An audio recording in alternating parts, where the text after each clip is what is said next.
അധ്യായം അതിന്റെ 5-ാമത്തെ വാക്യത്തിന്റെ പ്രാരംഭ വാക്യമാണ് പൊതുവിൽ വായിച്ചിവിടെ പരസ്യമായി കേൾക്കുകയുണ്ടായത്. അവിടെ വായിക്കുന്നത്, മരുഭൂമിയിൽ നിന്ന് തന്റെ പ്രിയന്റെ മേൽ ചാടിക്കൊണ്ട് വരുന്ന ഒരിവൾ ആണ്. പുസ്തകം, ഒടുവിലത്തെ പുസ്തകം, വെളിപ്പാട് പുസ്തകം, ഇങ്ങനെ പുസ്തകങ്ങൾ ചേർത്ത് കോർത്ത് കിണക്കിയ ശ്രേഷ്ഠതയുള്ള പുസ്തകമാണ് സത്യവേദ പുസ്തകം. അതിലെ ഈ പുസ്തകത്തെ തരംതിരിച്ചാണ് പഠിക്കുന്നത്. ആരംഭത്തിൽ മോശയുടെ പഞ്ചഗ്രന്ഥം, ഉൽപ്പത്തി, പുറപ്പാട്, ലേവ്യ പുസ്തകം, സംഖ്യാ പുസ്തകം, ആവർത്തന പുസ്തകം. നമുക്കറിയാം പിന്നീട് ചരിത്ര പുസ്തകങ്ങളാണ്. യോശുവയുടെ പുസ്തകം മുതൽ എസ്തേറിന്റെ പുസ്തകം വരെ ചരിത്ര പുസ്തകങ്ങൾ. പിന്നീട് സംഗീത പുസ്തകങ്ങളാണ്. അതിനുശേഷം പ്രവചന പുസ്തകം. ഇങ്ങനെയാണ് പഴയ നിയമം പര്യവസാനിക്കുന്നത്. പുതിയ നിയമത്തിൽ പ്രാരംഭത്തിൽ 4 സുവിശേഷങ്ങൾ, പിന്നീട് അപ്പോസ്തലന്മാരുടെ പ്രവർത്തികളെ ആസ്പദമാക്കിയ അപ്പോസ്തല പ്രവൃത്തി അല്ലെങ്കിൽ പരിശുദ്ധാത്മാവിന്റെ പ്രവർത്തികൾ എന്ന് പറയുന്ന പുസ്തകം. പരിശുദ്ധാത്മാവിന്റെ പ്രവൃത്തിയാലും അപ്പോസ്തലന്മാരുടെ പ്രവർത്തനങ്ങളാലും ഉടലെടുത്ത സഭകളെ ഉപദേശത്തിന്റെ കടതീർന്ന നിലയിൽ നിലനിർത്തേണ്ടതിന് ആത്മനിയോഗം പ്രാപിച്ച് എഴുതിയ ഈടുറ്റ ലേഖനം. റോമാലേഖനം മുതൽ യൂദയുടെ ലേഖനം വരെ 21 ലേഖനങ്ങൾ. ഒടുവിൽ ഭാവി കാലത്ത് ഈ ലോകത്തിൽ എന്തൊക്കെ സംഭവിക്കും എന്നുള്ള വിഷയങ്ങളെല്ലാം കൂടെ മറ നീക്കി വെളിപ്പെടുത്തി കൊടുത്ത വെളിപ്പാട് പുസ്തകം. ഇങ്ങനെയാണല്ലോ സത്യവേദ പുസ്തകം. 66 പുസ്തകം. ഇതിനകത്ത് ആരോ കൂട്ടിയിട്ടുണ്ട് കുറച്ച് പുസ്തകം കൂടെ, അത് ഞാനിപ്പോൾ ഒന്നും പറയുന്നില്ല. ഇതാണ് 66 പുസ്തകം. അപ്പോൾ ഈ 66 പുസ്തകത്തിൽ സംഗീത പുസ്തകങ്ങളാണ് യോബിന്റെ പുസ്തകം, സങ്കീർത്തന പുസ്തകങ്ങൾ, സദൃശവാക്യം, സഭാപ്രസംഗി, ഉത്തമഗീതങ്ങളുടെ പുസ്തകം, പിന്നെ ചിലര് വിലാപങ്ങളുടെ പുസ്തകം കൂടെ ഇതിനകത്ത് ചെലുത്തിയിട്ടുണ്ട്. അങ്ങനെ സംഗീത പുസ്തകം. സംഗീത പുസ്തകങ്ങളിൽ തന്നെ ഏറ്റവും ഈടുറ്റ ഒരു പുസ്തകമാണ് പാട്ടുകളുടെ പാട്ട് എന്നറിയപ്പെടുന്ന ഉത്തമഗീതങ്ങളുടെ പുസ്തകം. ചില ആൾക്കാര് ഉത്തമഗീതങ്ങളുടെ പുസ്തകം വായിക്കാറില്ല. ഇനി അഥവാ വായിക്കാന്ന് ഒറ്റയ്ക്കിരുന്നേ വായിക്കുള്ളൂ. കുടുംബ പ്രാർത്ഥനയിലും സഭായോഗത്തിലും ഒന്നും അങ്ങനെ അധികം വായിച്ച് കേൾക്കാറില്ല. സാധാരണ ഞങ്ങളെ പോലുള്ള ദൈവദാസന്മാരും സഭായോഗത്തിന് ഉത്തമഗീതങ്ങളുടെ പുസ്തകം എടുത്ത് അധികം പ്രസംഗിക്കാറില്ല. ഇനി അഥവാ 1-2 അധ്യായമൊക്കെ തൊട്ടാലും 7-8 അധ്യായം ഒന്നും ആരും അങ്ങനെ കയറി കൈവെക്കാറില്ല. കാരണം വെപ്രാളവും പേടിയൊക്കെ കാണും. അപ്പൊ അതുകൊണ്ട് ഉത്തമഗീതങ്ങളുടെ പുസ്തകം ചിലര്, എൻ്റെ ഒരു അഭിപ്രായം പറഞ്ഞാൽ, അനാത്മികനായ, ദൈവമില്ലാത്ത, ദൈവത്തെ സേവിക്കാത്ത, ദൈവത്തെ ഭയമില്ലാത്ത, ജഡീകനായ, പ്രാകൃതനായ ഒരുവൻ ഉത്തമഗീതങ്ങളുടെ പുസ്തകം വായിച്ചാൽ, വിശേഷിച്ച് 7-8 അധ്യായമൊക്കെ വായിച്ചാൽ, അവൻ വെളിയിലിറങ്ങി പറയും, ആവശ്യമില്ലാത്തല്ലേ പുസ്തകത്തിൽ എഴുതി വെച്ചേക്കുക എന്ന് പറയും. പൊതുവിൽ വായിക്കാൻ പറ്റാത്ത ധാരാളം കാര്യം പുസ്തകത്തിൽ എഴുതി വെച്ചിട്ടുണ്ട്. അതുകൊണ്ട് തന്നെ പൊന്നച്ച പുസ്തകം തുറക്കുക വേണ്ടെന്ന് പറയും. എന്നാൽ ഒരാത്മീകൻ, ദൈവത്തെ സേവിക്കുന്ന ഒരു ഭക്തനായ മനുഷ്യൻ, ഒരു വിശുദ്ധൻ ഈ ഉത്തമഗീതങ്ങളുടെ പുസ്തകം വായിച്ചാൽ അവന്റെ ആത്മീക പ്രത്യാശ വർദ്ധിക്കും. ഇത് പ്രാർത്ഥനയോടെ, ഏകാഗ്രതയോടെ, ദൈവാശ്രയ ബോധത്തോടെ, ഭയഭക്തിയോടെ ഉത്തമഗീതങ്ങളുടെ പുസ്തകം വായിച്ചാൽ അവന്റെ ആത്മീക പ്രത്യാശ വർദ്ധിക്കും. കാരണം അങ്ങനത്തെ കാര്യങ്ങളായി പുസ്തകത്തിൽ ചെലുത്തിയിരിക്കുന്നു. നമുക്കറിയാം, ഉത്തമഗീതങ്ങളുടെ പുസ്തകം പഠിക്കുമ്പോൾ ഇതിനകത്ത് നിരവധി കഥാപാത്രങ്ങളെ കാണുന്നുണ്ട്. 1 ശലോമോൻ, 2 ഒരു ഇടയ ചെറുക്കൻ, 3 ഒരു ശൂലേങ്കാരി, 4 ഇവളെ പ്രസവിച്ച ഒരമ്മ, 5 ഇവളെ പോറ്റി വളർത്തിയ ഒരു പോറ്റമ്മ, 6 അമ്മയുടെ ആദ്യത്തെ വിവാഹം എന്ന് പറയാനൊക്കത്തില്ല, ആദ്യ പുരുഷന്മാരിൽ ജനിച്ച മക്കൾ, അതാണ് ആൺകുട്ടികൾ, അമ്മയുടെ പുത്രന്മാരെന്നൊരു പ്രയോഗം. പിന്നെ വഴിയിലെ കാവൽക്കാര്, പിന്നെ ശലോമോന്റെ സേവകര്. ഇങ്ങനെ അനവധി കഥാപാത്രങ്ങളെ ഉത്തമഗീതങ്ങളുടെ പുസ്തകങ്ങളിൽ നാം പഠിക്കുന്നുണ്ട്. അതെല്ലാം ഞാൻ ഇന്ന് പറയുവാൻ തുനിയുന്നില്ല. തന്നെയല്ല, സബ്ജക്റ്റും അതല്ല. അപ്പൊ അങ്ങനെ എല്ലാം കൊണ്ട് ശ്രേഷ്ഠതയുള്ള ഒരു പുസ്തകമാണ് ഉത്തമഗീതങ്ങളുടെ പുസ്തകം. ഇതിലെ പ്രതിപാദ്യ വിഷയം മണവാളനാകുന്ന യേശു ക്രിസ്തുവും മണവാട്ടിയാകുന്ന ദൈവസഭയും. അവർ തമ്മിലുള്ള ബന്ധത്തെയാണ് ഈ പുസ്തകം ഉറപ്പിച്ച് നമ്മളെ പഠിപ്പിക്കുന്നത്. അതിനിടയ്ക്ക് ഒരു കക്ഷി കയറി വന്നു, അതാണ് ശലോമോൻ. അത് ലോകത്തിന്റെ ദാടിമോടിയെ കാണിക്കുക. അപ്പൊ ലോകത്തിന്റെ പ്രഭുവായ, ലോകമോഹിയായ, ലോകത്തിന് നിദാനമായി, ലോകത്തിന് പ്രതീകമായി നിൽക്കുന്ന ശലോമോനും ദൈവസഭയ്ക്ക് പ്രതീകമായി നിൽക്കുന്ന മണവാട്ടിയാകുന്ന ശൂലേങ്കാരിയും യേശു ക്രിസ്തുവിന് നിഴലായി നിൽക്കുന്ന ഇടയച്ചെറുക്കൻ, അതാണ് ഈ പുസ്തകത്തിലെ പ്രതിപാദ്യ വിഷയം. എല്ലാ ഭാഗത്തേക്കും ഞാൻ പോകുന്നില്ല, നിങ്ങളുടെ ഇരിപ്പ് കണ്ടിട്ട് പോകാനും തോന്നുന്നില്ല, വെറുതെ എന്തിനാ അസ്വസ്ഥത ഉണ്ടാകും. അപ്പൊ അതുകൊണ്ട് ഈ ഇടയച്ചെറുക്കനും ശൂലേങ്കാരിയും യേശു ക്രിസ്തു, അവിടെ ഇടയച്ചെറുക്കനെ പറ്റി പരാമർശിക്കുന്നത് എവിടുന്നോ ഒരു സുപ്രഭാതത്തിൽ ഒരു ഇടയച്ചെറുക്കൻ ഇറങ്ങി വരുന്നു ഗിലെയാദ് മലച്ചെരുവിൽ കൂടെ. ആടുകളെ തീറ്റി, ചെമ്മരിയാടും കോലാടുകളും ഒക്കെ ഉണ്ട്, അതിനെ തീറ്റി ഇറങ്ങി വരികയാണ്. നമ്മള് പണ്ടൊരു പാട്ട് പാടും, ചെമ്മരിയാടും കോലാടുകളും ഭൂമിയിൽ വേർതിരിയും, ചെല്ലും നിത്യത മണവാട്ടിയുമായി യുഗയുഗവാണിടുവാൻ. ചെമ്മരിയാടും കോലാടുകളും ഭൂമിയിൽ വേർതിരിയും, ചെല്ലും നിത്യത മണവാട്ടിയുമായി യുഗയുഗവാണിടുവാൻ. പുതുയുഗ പുലരിയും പുതുഗാനത്തിൻ ഈരടികൾക്കാറായി, പുതുയുഗ പുലരിയും പുതുഗാനത്തിൻ ഈരടികൾക്കാറായി, ഈരടികൾക്കാറായി. സ്വർഗസിയോൻ പ്രവാസികളെ പ്രഭാതമാകാറായി, പ്രതികൂലമാകും ഈ മരുയാത്ര വേഗം തീരാറായി. അപ്പൊ ഇടയച്ചെറുക്കൻ ആടുകളെ തീറ്റി ഇറങ്ങി വരുന്നു. ആ ഇടയച്ചെറുക്കനെ പറ്റി പഠിച്ചാൽ ജീവാരംഭമില്ല, ജീവാവസാനമില്ല, അപ്പനേതാ അമ്മേതാ എന്നൊന്നും അവിടെ പരാമർശിച്ചിട്ടില്ല. ഈ ഇടയച്ചെറുക്കൻ കർത്താവാകുന്ന യേശു ക്രിസ്തുവിന് നിഴല. അവിടെ ശലോമോൻ എന്ന് പറയുന്ന കഥാപാത്രം, അത് ലോകത്തിന് പ്രഭുവായ ലോകമോഹത്തെ കാണിക്കുന്ന വ്യക്തി തന്നെയാണ് അവിടെ ശലോമോൻ നിഴലായി നിൽക്കുന്നത്. ഓർപ്പിച്ചല്ലോ, ശൂലേങ്കാരി ദൈവസഭയ്ക്ക് നിഴൽ. അപ്പോൾ ദൈവസഭയാകുന്ന ഈ ശൂലേങ്കാരിയെ ഇടയച്ചെറുക്കനാകുന്ന പ്രേമസ്വരൂപനാകുന്ന ക്രിസ്തുവിൽ നിന്ന് അടർത്തി മാറ്റി, തട്ടി മാറ്റി, അവിടെ ഏകാഗ്രതയും നിർമ്മലതയും നശിപ്പിച്ച് വഷളത്വത്തിലേക്ക് കൊണ്ടുപോകുവാൻ ശലോമോൻ വ്യഗ്രത കൊണ്ടുവരുന്നു. അതായത് ഇതിലൊരു പ്രതിപാദ്യ വിഷയം. ആ ഭാഗം നിങ്ങൾ പഠിക്കുമ്പോൾ അറിയാം. ഒരിക്കൽ ശലോമോന് ഈ ശൂലേങ്കാരിയെ ഇവന്റെ പ്രൗഢിയൊക്കെ കൊണ്ട് കാണിച്ചു. അപ്പൊ ശൂലേങ്കാരി ഇത് കാണുമ്പം മയങ്ങി ശലോമോന്റെ കൂടെ പോകുന്നോർത്ത ശലോമോൻ പ്രൗഢിയൊക്കെ കൊണ്ട് കാണിച്ചു. അപ്പൊ പുള്ളി വന്നതിനെ പറ്റി എഴുതിക്കുന്നത് പല്ലക്കേൽ വന്നെന്നാ. പല്ലക്കേൽ അണ്ട 3-ാം അധ്യായത്തിന്റെ 7-ാം വാക്യം ഒന്ന് വായിക്കാം. ശലോമോന്റെ പല്ലക്ക്, അങ്ങനെ ഒരു പദമുണ്ട്. ശലോമോന്റെ പല്ലക്ക് തന്നെ, ശലോമോന്റെ പല്ലക്ക് തന്നെ. ആ പദം കണ്ടോ, ശലോമോന്റെ പല്ലക്ക്. ഞാൻ മിക്ക ഇടങ്ങളിലും പറയും ശലോമോന്റെ പല്ലക്ക് എന്ന് പറഞ്ഞാൽ നമ്മുടെ കട്ടില് പോലൊന്നുമല്ല. നമ്മുടെ കട്ടിലിന്റെ ഒരു കാല് കിടന്ന ആട് കഴിയും 3 മാസം ട്രാൻസ്ഫർ ആയതുകൊണ്ട് ഇതെല്ലാം പൊക്കി ഇടിച്ച് അങ്ങോട്ട് കൊണ്ടുപോകുമ്പോൾ ഇത് കാല് കിടന്ന് ഇതെല്ലാം കൂടെ 3 വർഷം കഴിയുമ്പോൾ കയറ്റി അടുത്തതെല്ലാം തോണ്ടിറക്കി അവിടുന്ന് 3 വർഷം കഴിയുമ്പോൾ ഇങ്ങനെ കൊണ്ടുപോയി ഒരു കാല് കിടന്ന് ആടുക. നമ്മൾ കട്ടിലിട്ട് പോയി ഒരു കാല് കിറോ എന്ന് വെച്ചാൽ നമ്മൾ പറഞ്ഞ് വരിക്കുട്ടി ഇച്ചിരി ബേസ് ബോർഡ് മടക്കി കൊണ്ടുപോകാം. ഒരു കാലിൻ്റെ അടി ഇരുന്ന് നോക്കിയപ്പോൾ ഒരു ചെറിയ, അതാണ് നമ്മുടെ പല്ലക്ക്. കിറാന്ന് ശബ്ദം കേൾക്കാം. ശലോമന്റെ പല്ലക്ക് അങ്ങനല്ല, അത് വലിയ മേത്തരമായ പല്ലക്ക. 9-ാം വാക്യം പല്ലക്കിന്റെ വിശേഷത. ശലോമോൻ രാജാവ് ലെബാനോനിലെ മരം കൊണ്ട് തനിക്കൊരു പല്ലക്കുണ്ടാക്കി. അതിന്റെ മേക്കട്ടിക്കാല് വെള്ളി കൊണ്ടും ചാര് പൊന്നുകൊണ്ടും ഇരിപ്പിടം രക്താംബരം കൊണ്ടും അതിന്റെ അന്തർഭാഗം യെരൂശലേം പുത്രിമാരുടെ പ്രേമം കൊണ്ട് വിചിത്ര ഖചിതമായിരിക്കും. അപ്പൊ ശ്രദ്ധിക്കുക, ശലോമോൻ രാജാവിന്റെ പല്ലക്കിന്റെ വിശേഷതയാ. അപ്പോൾ ശലോമോൻ രാജാവ് മറ്റേ 2 മൊബൈലാന്നോടാ നീ പിടിക്കുന്നത്. വേദപുസ്തകം എടുക്കടാ, മൊബൈൽ വെച്ചു. ദൈവമേ, കൊച്ചൻ്റെ വേദപുസ്തകം കൊടുക്കുക. മൊബൈൽ കൊടുത്ത അവസാനം കിടന്ന് കൊഴി. വേദപുസ്തകം കൊടുക്കുകയാണെങ്കിൽ ഒടുവിൽ കുഴയുകയല്ല. എൻ്റെ പൊന്നു മോനെ, അങ്ങനെ എടുക്കുന്ന ഇങ്ങനെ എടുക്കുന്ന പിന്നെ അവനെ വിഷമിക്കുകയാണ്. അപ്പൊ ശ്രദ്ധിച്ചേ, ശലോമോൻ രാജാവിന്റെ പല്ലക്കിന്റെ വിശേഷതയാണ് 9-ാം വാക്യം മുതൽ. ശലോമോൻ രാജാവ് ലെബാനോനിലെ മരം കൊണ്ടൊരു പല്ലക്കുണ്ടാക്കി. അതിന്റെ മേക്കത്തിക്കാല് വെള്ളി, ചാര് പൊന്ന്, ഇരിപ്പടം രക്താംബരം, അതിന്റെ അന്തർഭാഗം യെരൂശലേം പുത്രിമാരുടെ പ്രേമം കൊണ്ട് വിചിത്ര ഖചിതമാക്കിയിരിക്കുന്നെന്ന്. അപ്പൊ അന്തർഭാഗവും ബഹിർഭാഗവും കണ്ടാൽ കവിണ്ട് വീടോ പരുവത്തിനാ പുള്ളി ഇതെല്ലാം ഒപ്പിച്ച. അങ്ങനെ ആണല്ലോ, അന്തർഭാഗവും ബഹിർഭാഗവും ഒക്കെ കണ്ടാൽ നമ്മൾ തന്നെ അകത്തോട്ട് കയറി പോകും. നമ്മൾ റോഡേ നടന്ന് പോകുകയാണെങ്കിലും അന്തർഭാഗവും ബഹിർഭാഗവും കാണുമ്പോൾ നമ്മൾ തന്നെ.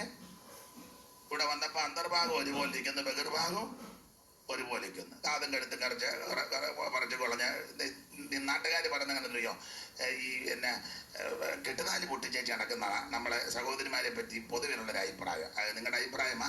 ഞങ്ങൾക്കിതങ്ങനെ തോന്നിയിട്ടില്ല. ഞങ്ങൾക്കിത് ഏറ്റവും ശ്രേഷ്ഠമായിട്ടാണ് തോന്നിയിരിക്കുന്നത്. അങ്ങനെ വല്ല തോന്നലുണ്ടെങ്കിൽ ഇന്ന് തന്നെ ഇവിടുന്ന് തിരിച്ചു പൊക്കോണം. ഇത് ഊരിക്കളഞ്ഞത് അബദ്ധമാണ്. ഇപ്പം ഈ പൂഞ്ഞാൻ ഉപദേശിമാനൊക്കെ പറയുന്ന ഊരണ്ടെന്ന അതിനൊക്കെ തലയ്ക്ക് ഓളമാണ്. നല്ല ശരിക്കും പ്രാർത്ഥിക്കണം, നല്ല ബുദ്ധി ഉണ്ടാകാം, സ്ഥിരബുദ്ധി ഉണ്ടാകാം. ഇത് ഊരിയത് അബദ്ധമൊന്നുമല്ല, മണ്ടത്തരമൊന്നുമല്ല, ഏറ്റവും ശ്രേഷ്ഠമാണ്. നല്ല നെഞ്ചും നെറ്റിയും പിരിച്ച് തൻ്റെ ഇടത്തോടെ പറയണം, അത് കളഞ്ഞത് ആമന് ശ്രേഷ്ഠത തന്നെ.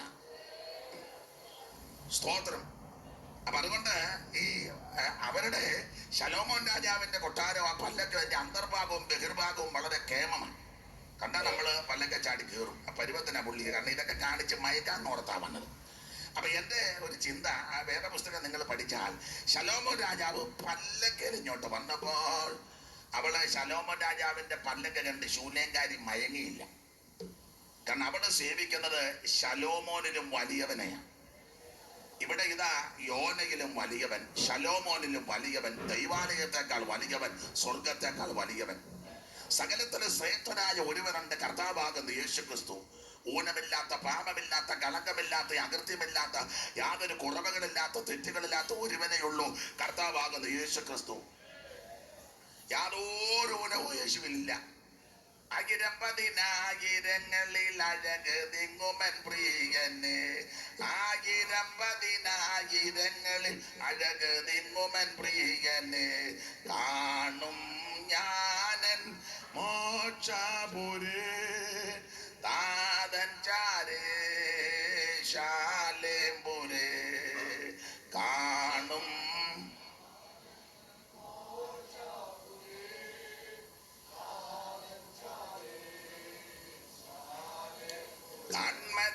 കാൺമതിനധികാലമായി കൺകൊതിച്ചൊരു നാഥനെ, കാൺമതിനധികാലമായി കൺകൊതിച്ചൊരു നാഥനെ, അതിശയവിധമഗതിയെ ഭൂവിൽ വീണ്ടെടുത്തൊരു ദേവനെ, അതിശയവിധമഗതിയെ ഭൂവിൽ.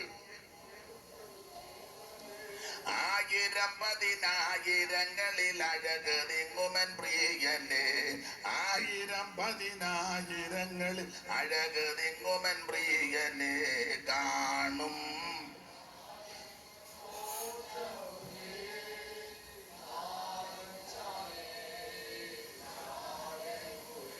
അപ്പോൾ ആയിരങ്ങളിൽ പതിനായിരങ്ങളിൽ ശ്രേഷ്ഠനാകുന്ന യോഗ്യനായ, ഊനമില്ലാത്ത, പാപമില്ലാത്ത ഒരുവനെയുള്ള യേശു ക്രിസ്തു മാത്രം. അപ്പോൾ ശലോമോൻ അവന്റെ പ്രൗഢിയൊക്കെ കാണിച്ചു വന്നപ്പോൾ ശൂന്യക്കാരിക്ക് ശലോമോന്റെ പ്രൗഢിയും ദാടിമൊടിയും ഒന്നും കണ്ട് മയങ്ങത്തില്ല. കാരണം അവൾ ശലോമോനിലും വലിയവനെ ആരാധിക്കുന്നവളാണ്. അപ്പൊ ശലോമോൻ പല്ലക്കല്ല വന്ന പല്ലക്കിന്റെ വിശേഷതയാ വായിച്ചു കേട്ടത് 9-ാം വാക്യം മുതൽ. മേക്കട്ടിക്കാല് വെള്ളി, ചാര് പൊന്ന്, ഇരിപ്പടം രക്താംബരം, പിന്നെ അതിന്റെ അന്തർഭാഗം യെരൂശലേം പുത്രിമാരുടെ പ്രേമം കൊണ്ട് വിചിത്ര ഖചിതം. അങ്ങനെയുള്ള ഈ പല്ലക്ക് ഒരുമാതിരിപ്പെട്ടവര് ഇതൊക്കെ കാണുമ്പം മയങ്ങും. അതാ പേര് മാറി പിന്നെയും പഴയ സ്ഥലത്തോട്ട് പോയത് ശലോമോനെ കണ്ടുകൊണ്ട്. മനസ്സിലാക്കുന്നവരുണ്ട്. തയ്യൽ മിഷൻ കൊടുക്കാന്നോ ഏതാണ്ട് വെച്ച് കൊടുക്കാന്നൊക്കെ പറഞ്ഞപ്പം പേര് മാറി വെള്ള സാരി എടുത്ത് വന്ന മേരി പിന്നെ കണ്ടപ്പോൾ സെറ്റ് സാരി കൊടുത്ത് ടൗണിൽ കൂടെ കൊടിയും പിടിച്ചു പോകുന്നു. മനസ്സിലാക്കാണ് ഒക്കെ മനസ്സിലാകുന്നവരുണ്ട്, അവർ മനസ്സിലാക്കിക്കോ. അപ്പോൾ ഈ ശൂലേങ്കാരി അങ്ങനല്ല. ഇവള് ശലോമോന്റെ ഈ പല്ലക്ക് ഒക്കെ കണ്ടപ്പോൾ പല്ലക്ക് കയറി വരിക, എന്റെ ഭാഷ പറഞ്ഞ പല്ലൊക്കെ കയറി പല്ലുമൊക്കെ കാണിച്ചു വരിക. അപ്പൊ ഒരുമാതിരിപ്പെട്ടവര് മയങ്ങും. ഇവിടെ മയങ്ങില്ല. ഇവിടെ ശലോമോൻ പല്ലക്കെ വന്നപ്പോൾ അവൾ ആത്മക്കണ്ണ് തെളിഞ്ഞവള. അവള് ശലോമോനിലും വലിയവൻ വരുന്നു എന്ന് കണ്ടു. അവള് സേവിക്കുന്നത് ശലോമോനിലും വലിയവന്. അവനെങ്ങനാ വരുന്നത്? അണ്ട 18-ാം സങ്കീർത്തനത്തിന്റെ 10-ാം വാക്യം വായിച്ച് അവിടെ ഉടയവനും പ്രാണപ്രിയനുമാകുന്ന കർത്താവാകുന്ന യേശു ക്രിസ്തു എങ്ങനാ വരുന്നെന്ന് 18-10. അവൻ കെരൂബിനെ വാഹനമാക്കി പറന്നു, അവൻ കാറ്റിന്റെ ചിറകിന്മേലിരുന്ന് ഉറപ്പിച്ചു. എനിക്കൊന്ന് ഈ വായനയ്ക്ക് പറ്റുന്നത് സഹോദരിമാരാ. പണ്ടിൽ ദൈവദാസന്മാരെ കൊണ്ട് എനിക്ക് വായിപ്പിച്ചു തന്നെ എനിക്കും ബുദ്ധിമുട്ടാണ്. അപ്പോൾ ആരിലും സഹോദരിമാർക്ക് ഒരു മൈക്ക് അങ്ങോട്ട് കൊടുക്കുകയാണെങ്കിൽ അവരതിൻ്റെ ചടി കേടാന്ന് മൈക്കുണ്ടോ മനെ സ്റ്റാൻഡും മൈക്കും കൊടുക്കാവും. ഇവർക്ക് ഇനിയും മൈക്ക് കൊടുത്തിട്ട് കാര്യമില്ല. ഞാൻ പാടുന്ന പാട്ട് അവർ പാടുകയില്ല. അപ്പം പിന്നെ ആ മൈക്ക് തന്നെ എടുക്കുന്നതായിരിക്കും കുറച്ചുകൂടെ നല്ലത്. അപ്പോൾ അതാരാന്ന് വെച്ചാൽ സഹോദരിക്ക് മൈക്ക് അങ്ങോട്ട് കൊടുത്താൽ സ്റ്റാൻഡ് കൊടുക്കുകയാണെങ്കിൽ സ്റ്റാൻഡ് വെക്കുകയാണെങ്കിൽ കൈ കൊണ്ട് അത് താളെടുക്കണം. ഒരു കൈ പിടിക്കുക, ഒരു കൈ കൊണ്ട് മറിക്കാൻ ചെന്ന ബുദ്ധിമുട്ടാണ്. സ്റ്റാൻഡ് കൂടെ അങ്ങോട്ട് കൊടുത്തു. ഒന്ന് രണ്ട് മൈക്ക് കൊടുത്തു. ആരെങ്കിലും ചടികടാന്ന് വായിക്കുന്ന വായിച്ചോ. ഒന്ന് വാക്യമായി ചൂപ്പാട് വരും. അപ്പൊ ശ്രദ്ധിക്കുക, ഈ ശലോമോൻ പല്ലക്കേൽ പല്ലുമൊക്കെ കാണിച്ച് വന്നപ്പോൾ ശൂലേംകാരി ഈ ശൂലേമി ഇതൊന്നും കണ്ട് മയങ്ങിയില്ല. അവൾ ശലോമോനിലും വലിയവൻ വരുന്നത് കണ്ടു. അവൻ വരുന്നതിനെ പറ്റി 18-ാം സങ്കീർത്തനത്തിന്റെ 10-ാമത്തെ വാക്യത്തിൽ കൊടുത്തിരിക്കുകയാണ്. ഒന്നുകൂടെ വായിക്കാം. അവൻ കെറൂബിനെ വാഹനമാക്കി പറന്നെന്ന. ഒന്നുകൂടെ വായിച്ചേ മൈക്കിൽ കൂടെ. പറന്നു. അവൻ ഒന്നുകൂടെ വായിച്ചു മൈക്കിൽ കൂടെ. അവൻ കെരൂബിനെ വാഹനമാക്കി പറന്നു. അവൻ കെറൂബിനെ വാഹനമാക്കി പറന്ന് അവൻ കാറ്റിന്റെ ചിറകിന്മേലിരുന്ന് കാറ്റിന്റെ ചിറകിന്മേലിരുന്ന് പറപ്പിച്ചു. കണ്ടോ, പറപ്പിച്ചെന്ന. അപ്പോൾ ശലോമോൻ ലെബാനോനിലെ മരം കൊണ്ടുള്ള ദേവദാരുവിന്മേൽ വരുമ്പോൾ ശലോമോനിലും വലിയവൻ വരുന്നത് കെറൂബിനെ വാഹനമാക്കിയ. ഇന്ന് രാത്രി ഞാൻ നിങ്ങളും ആരാധിക്കുന്ന യേശു ക്രിസ്തു, ആമേൻ സ്തോത്രം, അത്ഭുതങ്ങളുടെ ദൈവമാ, അതിശയത്തിന്റെ ദൈവമാ, എല്ലാവരിലും ഉന്നതനാണ്, സകലത്തിന്മേലും യോഗ്യനാണ്, എല്ലാത്തിലും ശ്രേഷ്ഠനാണ്, യോഗ്യനാണ്. കർത്താവിന്റെ മുഖത്ത് കെറൂബിനെ വാഹനമാക്കി പറന്നു വരിക. ഞാൻ എല്ലാ ഭാഗവും അവിടെ നിന്ന് വിസ്തരിക്കുന്നില്ല. എന്റെ വിഷയം അതല്ല. ഞാനൊരു മുഖവര പറഞ്ഞ ഇവിടുത്തെ വാക്യത്തോട് കൂറ് പുലർത്തി വരാനാ. അപ്പൊ ഈ ശലോമോന്റെ പല്ലക്ക് കാണിച്ച് ശൂലേംകാരിയെ മയക്കാൻ നോക്കിയപ്പോ അവൾ മയങ്ങിയില്ല. അവള് ശലോമോനിലും വലിയവൻ കെറൂബിനെ വാഹനമാക്കി വരുന്നത് കണ്ടു. അപ്പൊ ഇവന് മനസ്സിലായി ഇവള് മയങ്ങത്തില്ല. അപ്പോൾ ഞാൻ അടുത്ത പോകുമ്പടി അവൻ ശൂലേംകാരിയെ പിടിച്ച് പള്ളിയറയ്ക്കകത്ത് കൊണ്ടിട്ട് ശലോമോന്റെ കൊട്ടാരത്തിൽ. അവന് ബാൽഹാമോനിൽ മുന്തിരിത്തോട്ടവും ലെബനോനിൽ ഒരു വനഗ്രഹവും ഒക്കെ ഉണ്ടായിരുന്നെന്ന്. അപ്പൊ പുള്ളി അവളെ പിടിച്ച് ശൂലേംകാരിയെ ബലാത്കാരമായി പിടിച്ച് തന്റെ കൊട്ടാരത്തിൽ കൊണ്ട് പള്ളിയറയ്ക്കകത്തിട്ടു. പള്ളിയറ എന്നാ അവിടെ കൊടുത്തേക്കുന്നത്. വലിയ പുള്ളിക്കാർക്കെല്ലാം അങ്ങനെ ആണെന്നില്ല. പള്ളിയറ, പള്ളിക്കട്ടില്, പള്ളിമെത്ത, പള്ളി ഉറക്കം എല്ലാം മൊത്തം പള്ളിയാന്നല്ല വിഷയം. മൊത്തം പള്ളിയാ. അപ്പോൾ ശലോമോന്റെ പള്ളിയറയ്ക്കകത്ത് കൊണ്ട് ശൂലേംകാരിയെ കിട്ടും. അപ്പോൾ ശൂലേംകാരി പള്ളിയറയ്ക്കകത്ത് ചെന്നപ്പോൾ അവിടെ കിടന്ന് അവള് പള്ളിയറ കണ്ട് മയങ്ങിയില്ല. നിങ്ങൾ ഇങ്ങോട്ട് കസാര അങ്ങോട്ട് കൊടുത്താ 2 പേർക്ക് ഇരിക്കാനാണ്.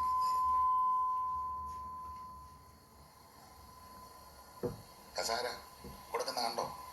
അവിടെ ആരോ വന്ന് അവർക്ക് ഇരിക്കാൻ. എന്താ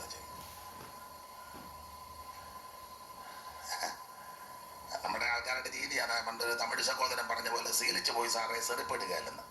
ഇപ്പൊ അത് ചെറുപ്പെട് വന്ന് എനിക്കും തോന്നുന്നില്ല. അപ്പൊ ശ്രദ്ധിക്കുക, ഈ ശലോമോൻ പല്ലക്ക് വന്നപ്പോൾ അവൾ ശലോമോനിനും വലിയവനാകുന്ന ക്രിസ്തു കെറൂബിനെ വാഹനമാക്കി വരുന്ന കണ്ടു. കാറ്റിൻ ചിറകിൽ അവനെ ശലോമോനെ ചുമന്നോണ്ടാ പോകുന്നത്. ശലോമോനിലും വലിയവൻ പറപ്പിച്ചാ ഇങ്ങോട്ട് വരുന്നത്. അവൻ പറപ്പിച്ചു വരുന്നെന്ന. അപ്പൊ അങ്ങനെ ഈ കാര്യങ്ങൾ. അപ്പൊ രണ്ടാമത് ഈ ശൂലേംകാരിയെ ബലാത്കാരമായി പിടിച്ച് ശലോമോന്റെ കൊട്ടാരത്തിൽ പള്ളിയറയ്ക്കകത്തിട്ടു. പള്ളിയറ. അപ്പൊ പള്ളിയറയ്ക്കകത്തിട്ടപ്പോ ശലോമോൻ വിചാരിച്ചത് ഇവള് ഈ പള്ളിയറയും പള്ളിക്കട്ടിലും പള്ളിമെത്തയും പള്ളിയുറക്കവും ഒക്കെ കാണുമ്പം ഒരു മയങ്ങി, എനിക്ക് തെറ്റിപ്പോയി, ഞാൻ അന്നേരത്തെ ഉണർവൻ അവരുടെ കൂടെ കൈയടിക്കാൻ പോയതാ, എനിക്ക് തെറ്റി എന്ന് പറഞ്ഞ് തിരിച്ച് പള്ളി അറയ്ക്കകത്തിഞ്ഞ് വരുമെന്നാ പുള്ളി ചിന്തിച്ചത്. അവളെ കൊണ്ട് പള്ളിയറയ്ക്കകത്തിട്ട് അപ്പൊ അവള് പള്ളിയറയുടെ കിളിവാതിൽ അങ്ങോട്ട് തുറന്ന് വെച്ച് തല വെളിയിലോട്ട് ഇട്ടേച്ച് അവള് വെളിയിലോട്ട് നോക്കിയിട്ട് ആ ഗലയാത് ചെയ്ത് പിന്നെ അപ്പുറത്തോട്ട് ഉന്നം വെച്ച് നോക്കി വെച്ച് പറഞ്ഞു, സ്തോത്രം, എൻ്റെ പ്രിയനെ, നിന്റെ പിന്നാലെ എന്നെ വലിക്കാം, നമുക്ക് ഓടിപ്പോകാം. രാജാവ് എന്നെ പള്ളിയറയ്ക്കകത്ത് കൊണ്ടുവന്നിട്ടെന്ന്. അന്റെ 4-ാം വാക്യം വായിച്ചേ. 1-ാം അധ്യായത്തിന്റെ 4-ാം വാക്യം.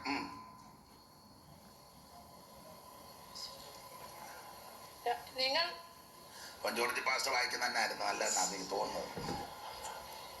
നിന്റെ പിന്നാലെ എന്നെ വലിക്കുക, നിന്റെ പിന്നാലെ എന്നെ വലിക്കുക, നാം ഓടിപ്പോകാം.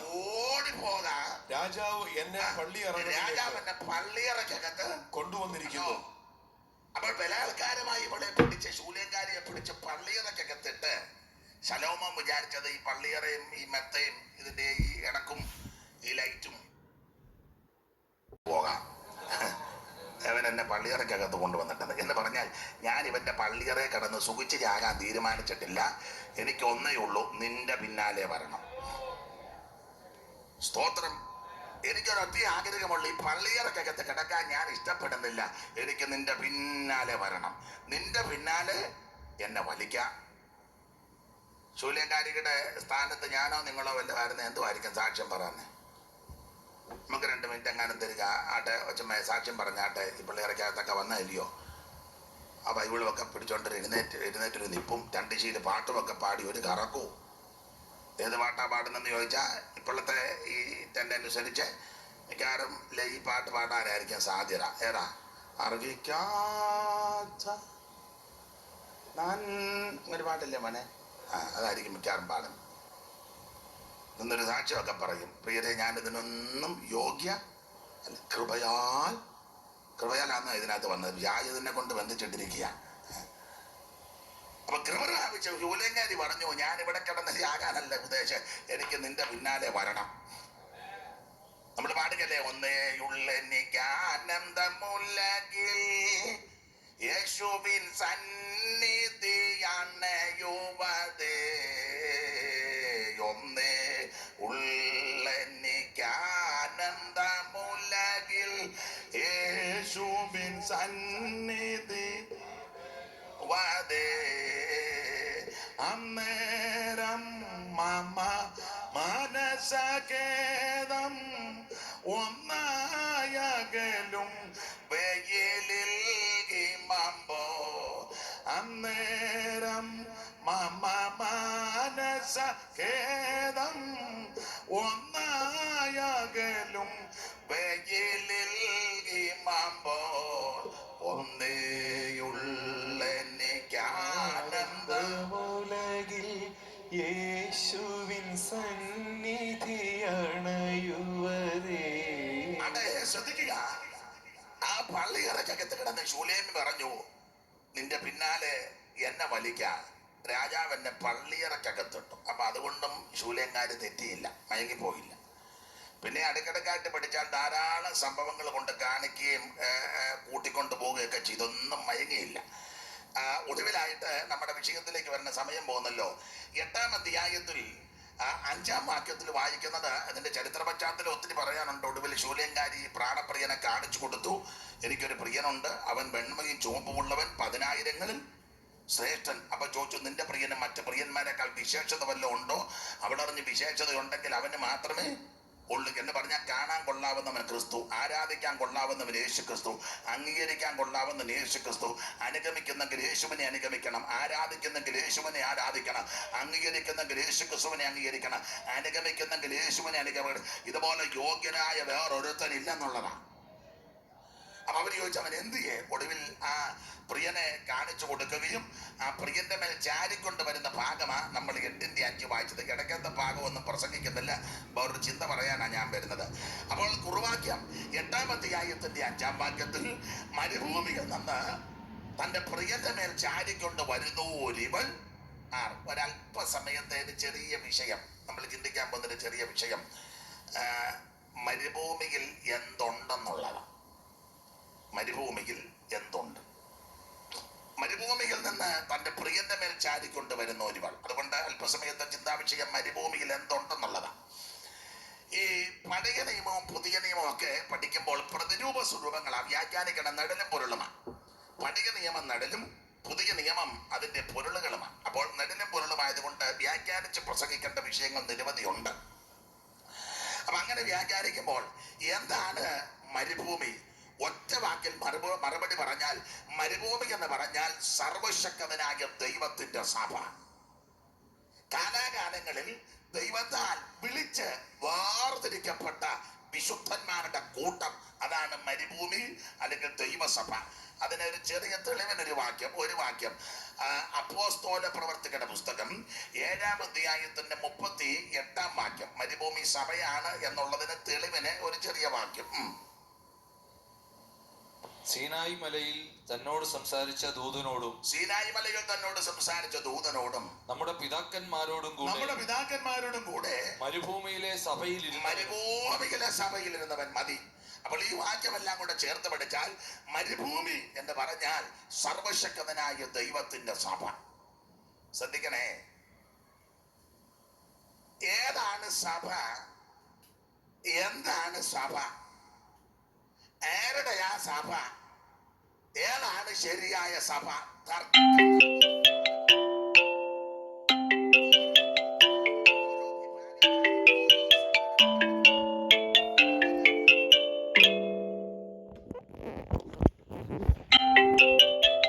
സമൂഹമാണ് സാക്ഷാൽ സഭ എന്നാണ് വാദിക്കുന്നത്. അതിനവര് തെളിവുകളൊക്കെ കൊണ്ടുവരും.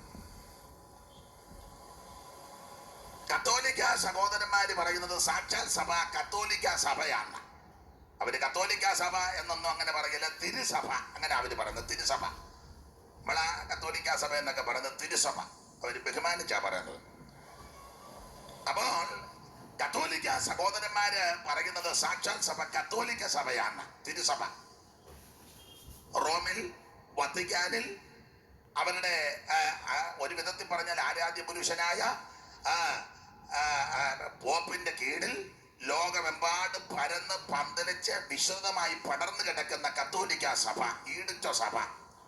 കോടിക്കണക്കിന് എണ്ണി വിലമതിക്കാനൊന്നും പറ്റത്തില്ല, കോടിക്കണക്കിന് സ്ഥാപന ജംഗമ വസ്തുക്കളുള്ള ലോകത്തിന്റെ ഒട്ടുമിക്ക രാജ്യങ്ങളിലും ഈ സഭയുണ്ട്. അത് ഫലവത്താണ്, ബലവത്താണ്, സ്ട്രോങ് ആണ്. ധാരാളം ആൾക്കാരുണ്ട്. തന്നെയല്ല, അവർക്ക് അടയാളങ്ങളുണ്ട്, ചിഹ്നങ്ങളുണ്ട്, ആചാരങ്ങളുണ്ട്, അനുഷ്ഠാനങ്ങളുണ്ട്, പിന്തുടർച്ചയുണ്ട്, മാമൂലുണ്ട്, കീഴ്വഴക്കമുണ്ട്. അപ്പോൾ പോപ്പിന്റെ കീഴിൽ ലോകമെമ്പാടും പരന്ന് പടർന്ന് പന്തലിച്ച് കിടക്കുന്ന സഭ തിരുസഭ, കത്തോലിക്ക സഭ. അപ്പൊ അവര് പറയുന്നത് സാക്ഷാൽ സഭ, ശരിയായ സഭ, തിരുസഭ കത്തോലിക്ക സഭയാന്ന് അവര് വാദിക്കുന്നു. നമ്മൾ വെന്തിക്കോസ് ആ സഭയെന്ന് പറഞ്ഞു എന്നാൽ അവർ നല്ല തല്ല് വെച്ച് തരും പരുവത്തിനാണെങ്കിൽ. അപ്പൊ അവര് പറയുന്നത് ശരിയായ സഭ കത്തോലിക്ക സഭയാണ്. അതിന് ഒരു തെളിവുകളൊക്കെ കൊണ്ടുവരുന്നു.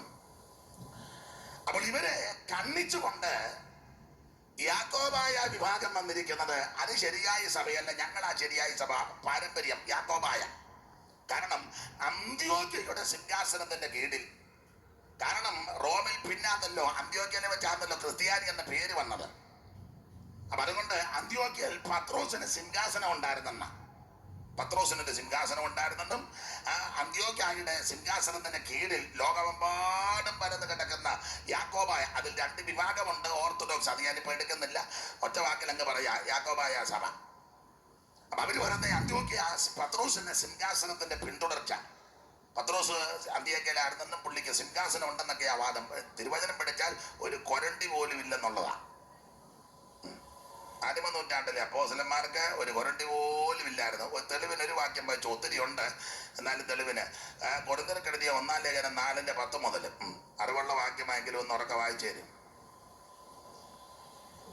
ഞങ്ങൾ ക്രിസ്തു നിമിത്തം ഭോഷന്മാർ, ഞങ്ങൾ ക്രിസ്തു നിമിത്തം ഭോഷന്മാർ, നിങ്ങൾ ക്രിസ്തുവിൽ വിവേകികൾ, നിങ്ങൾ ക്രിസ്തുവിൽ വിവേകികൾ, ഞങ്ങൾ ബലഹീനർ, ഞങ്ങൾ ബലഹീനര്, നിങ്ങൾ ബലവാന്മാർ, നിങ്ങൾ ബലവാന്മാർ, നിങ്ങൾ മഹത്വങ്ങൾ, നിങ്ങൾ മഹത്തുക്കൾ, ഞങ്ങൾ മാനകീനർ. അത്രേ. ആ ഈ നാഴിക ഈ നാഴിക വരെ എന്ന് പറഞ്ഞാൽ ലേഖനം എഴുതുന്ന സമയം വരുന്ന അർത്ഥം. ഈ നാഴിക വരെ ഞങ്ങൾ ബഹുവചനമാ എഴുതിയ പൗലോസും ശേഷമുള്ള അപ്പോസ്തലന്മാരും എന്ന സാരം. അതാ ഞങ്ങൾ.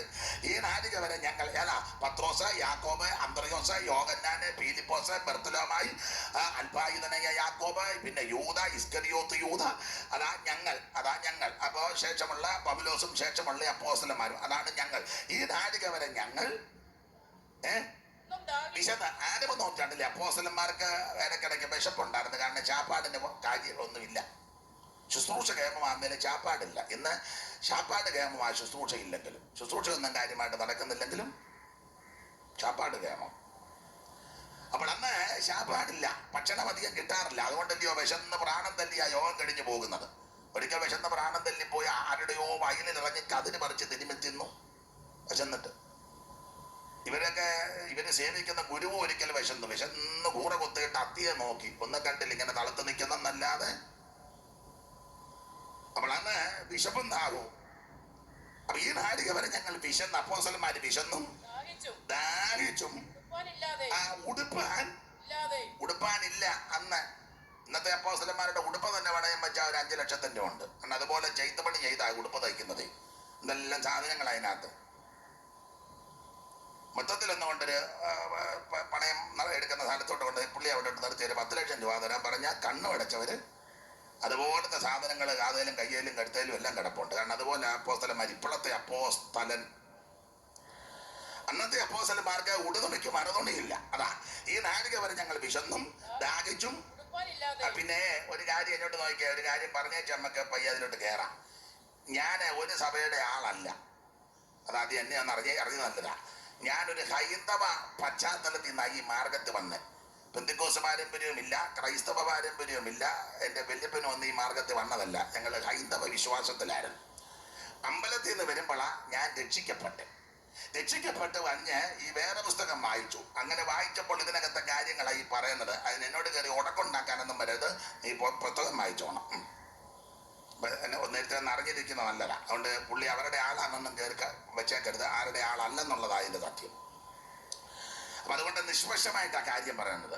ഇഷ്ടമുണ്ടെ അംഗീകരിച്ചാൽ മതി.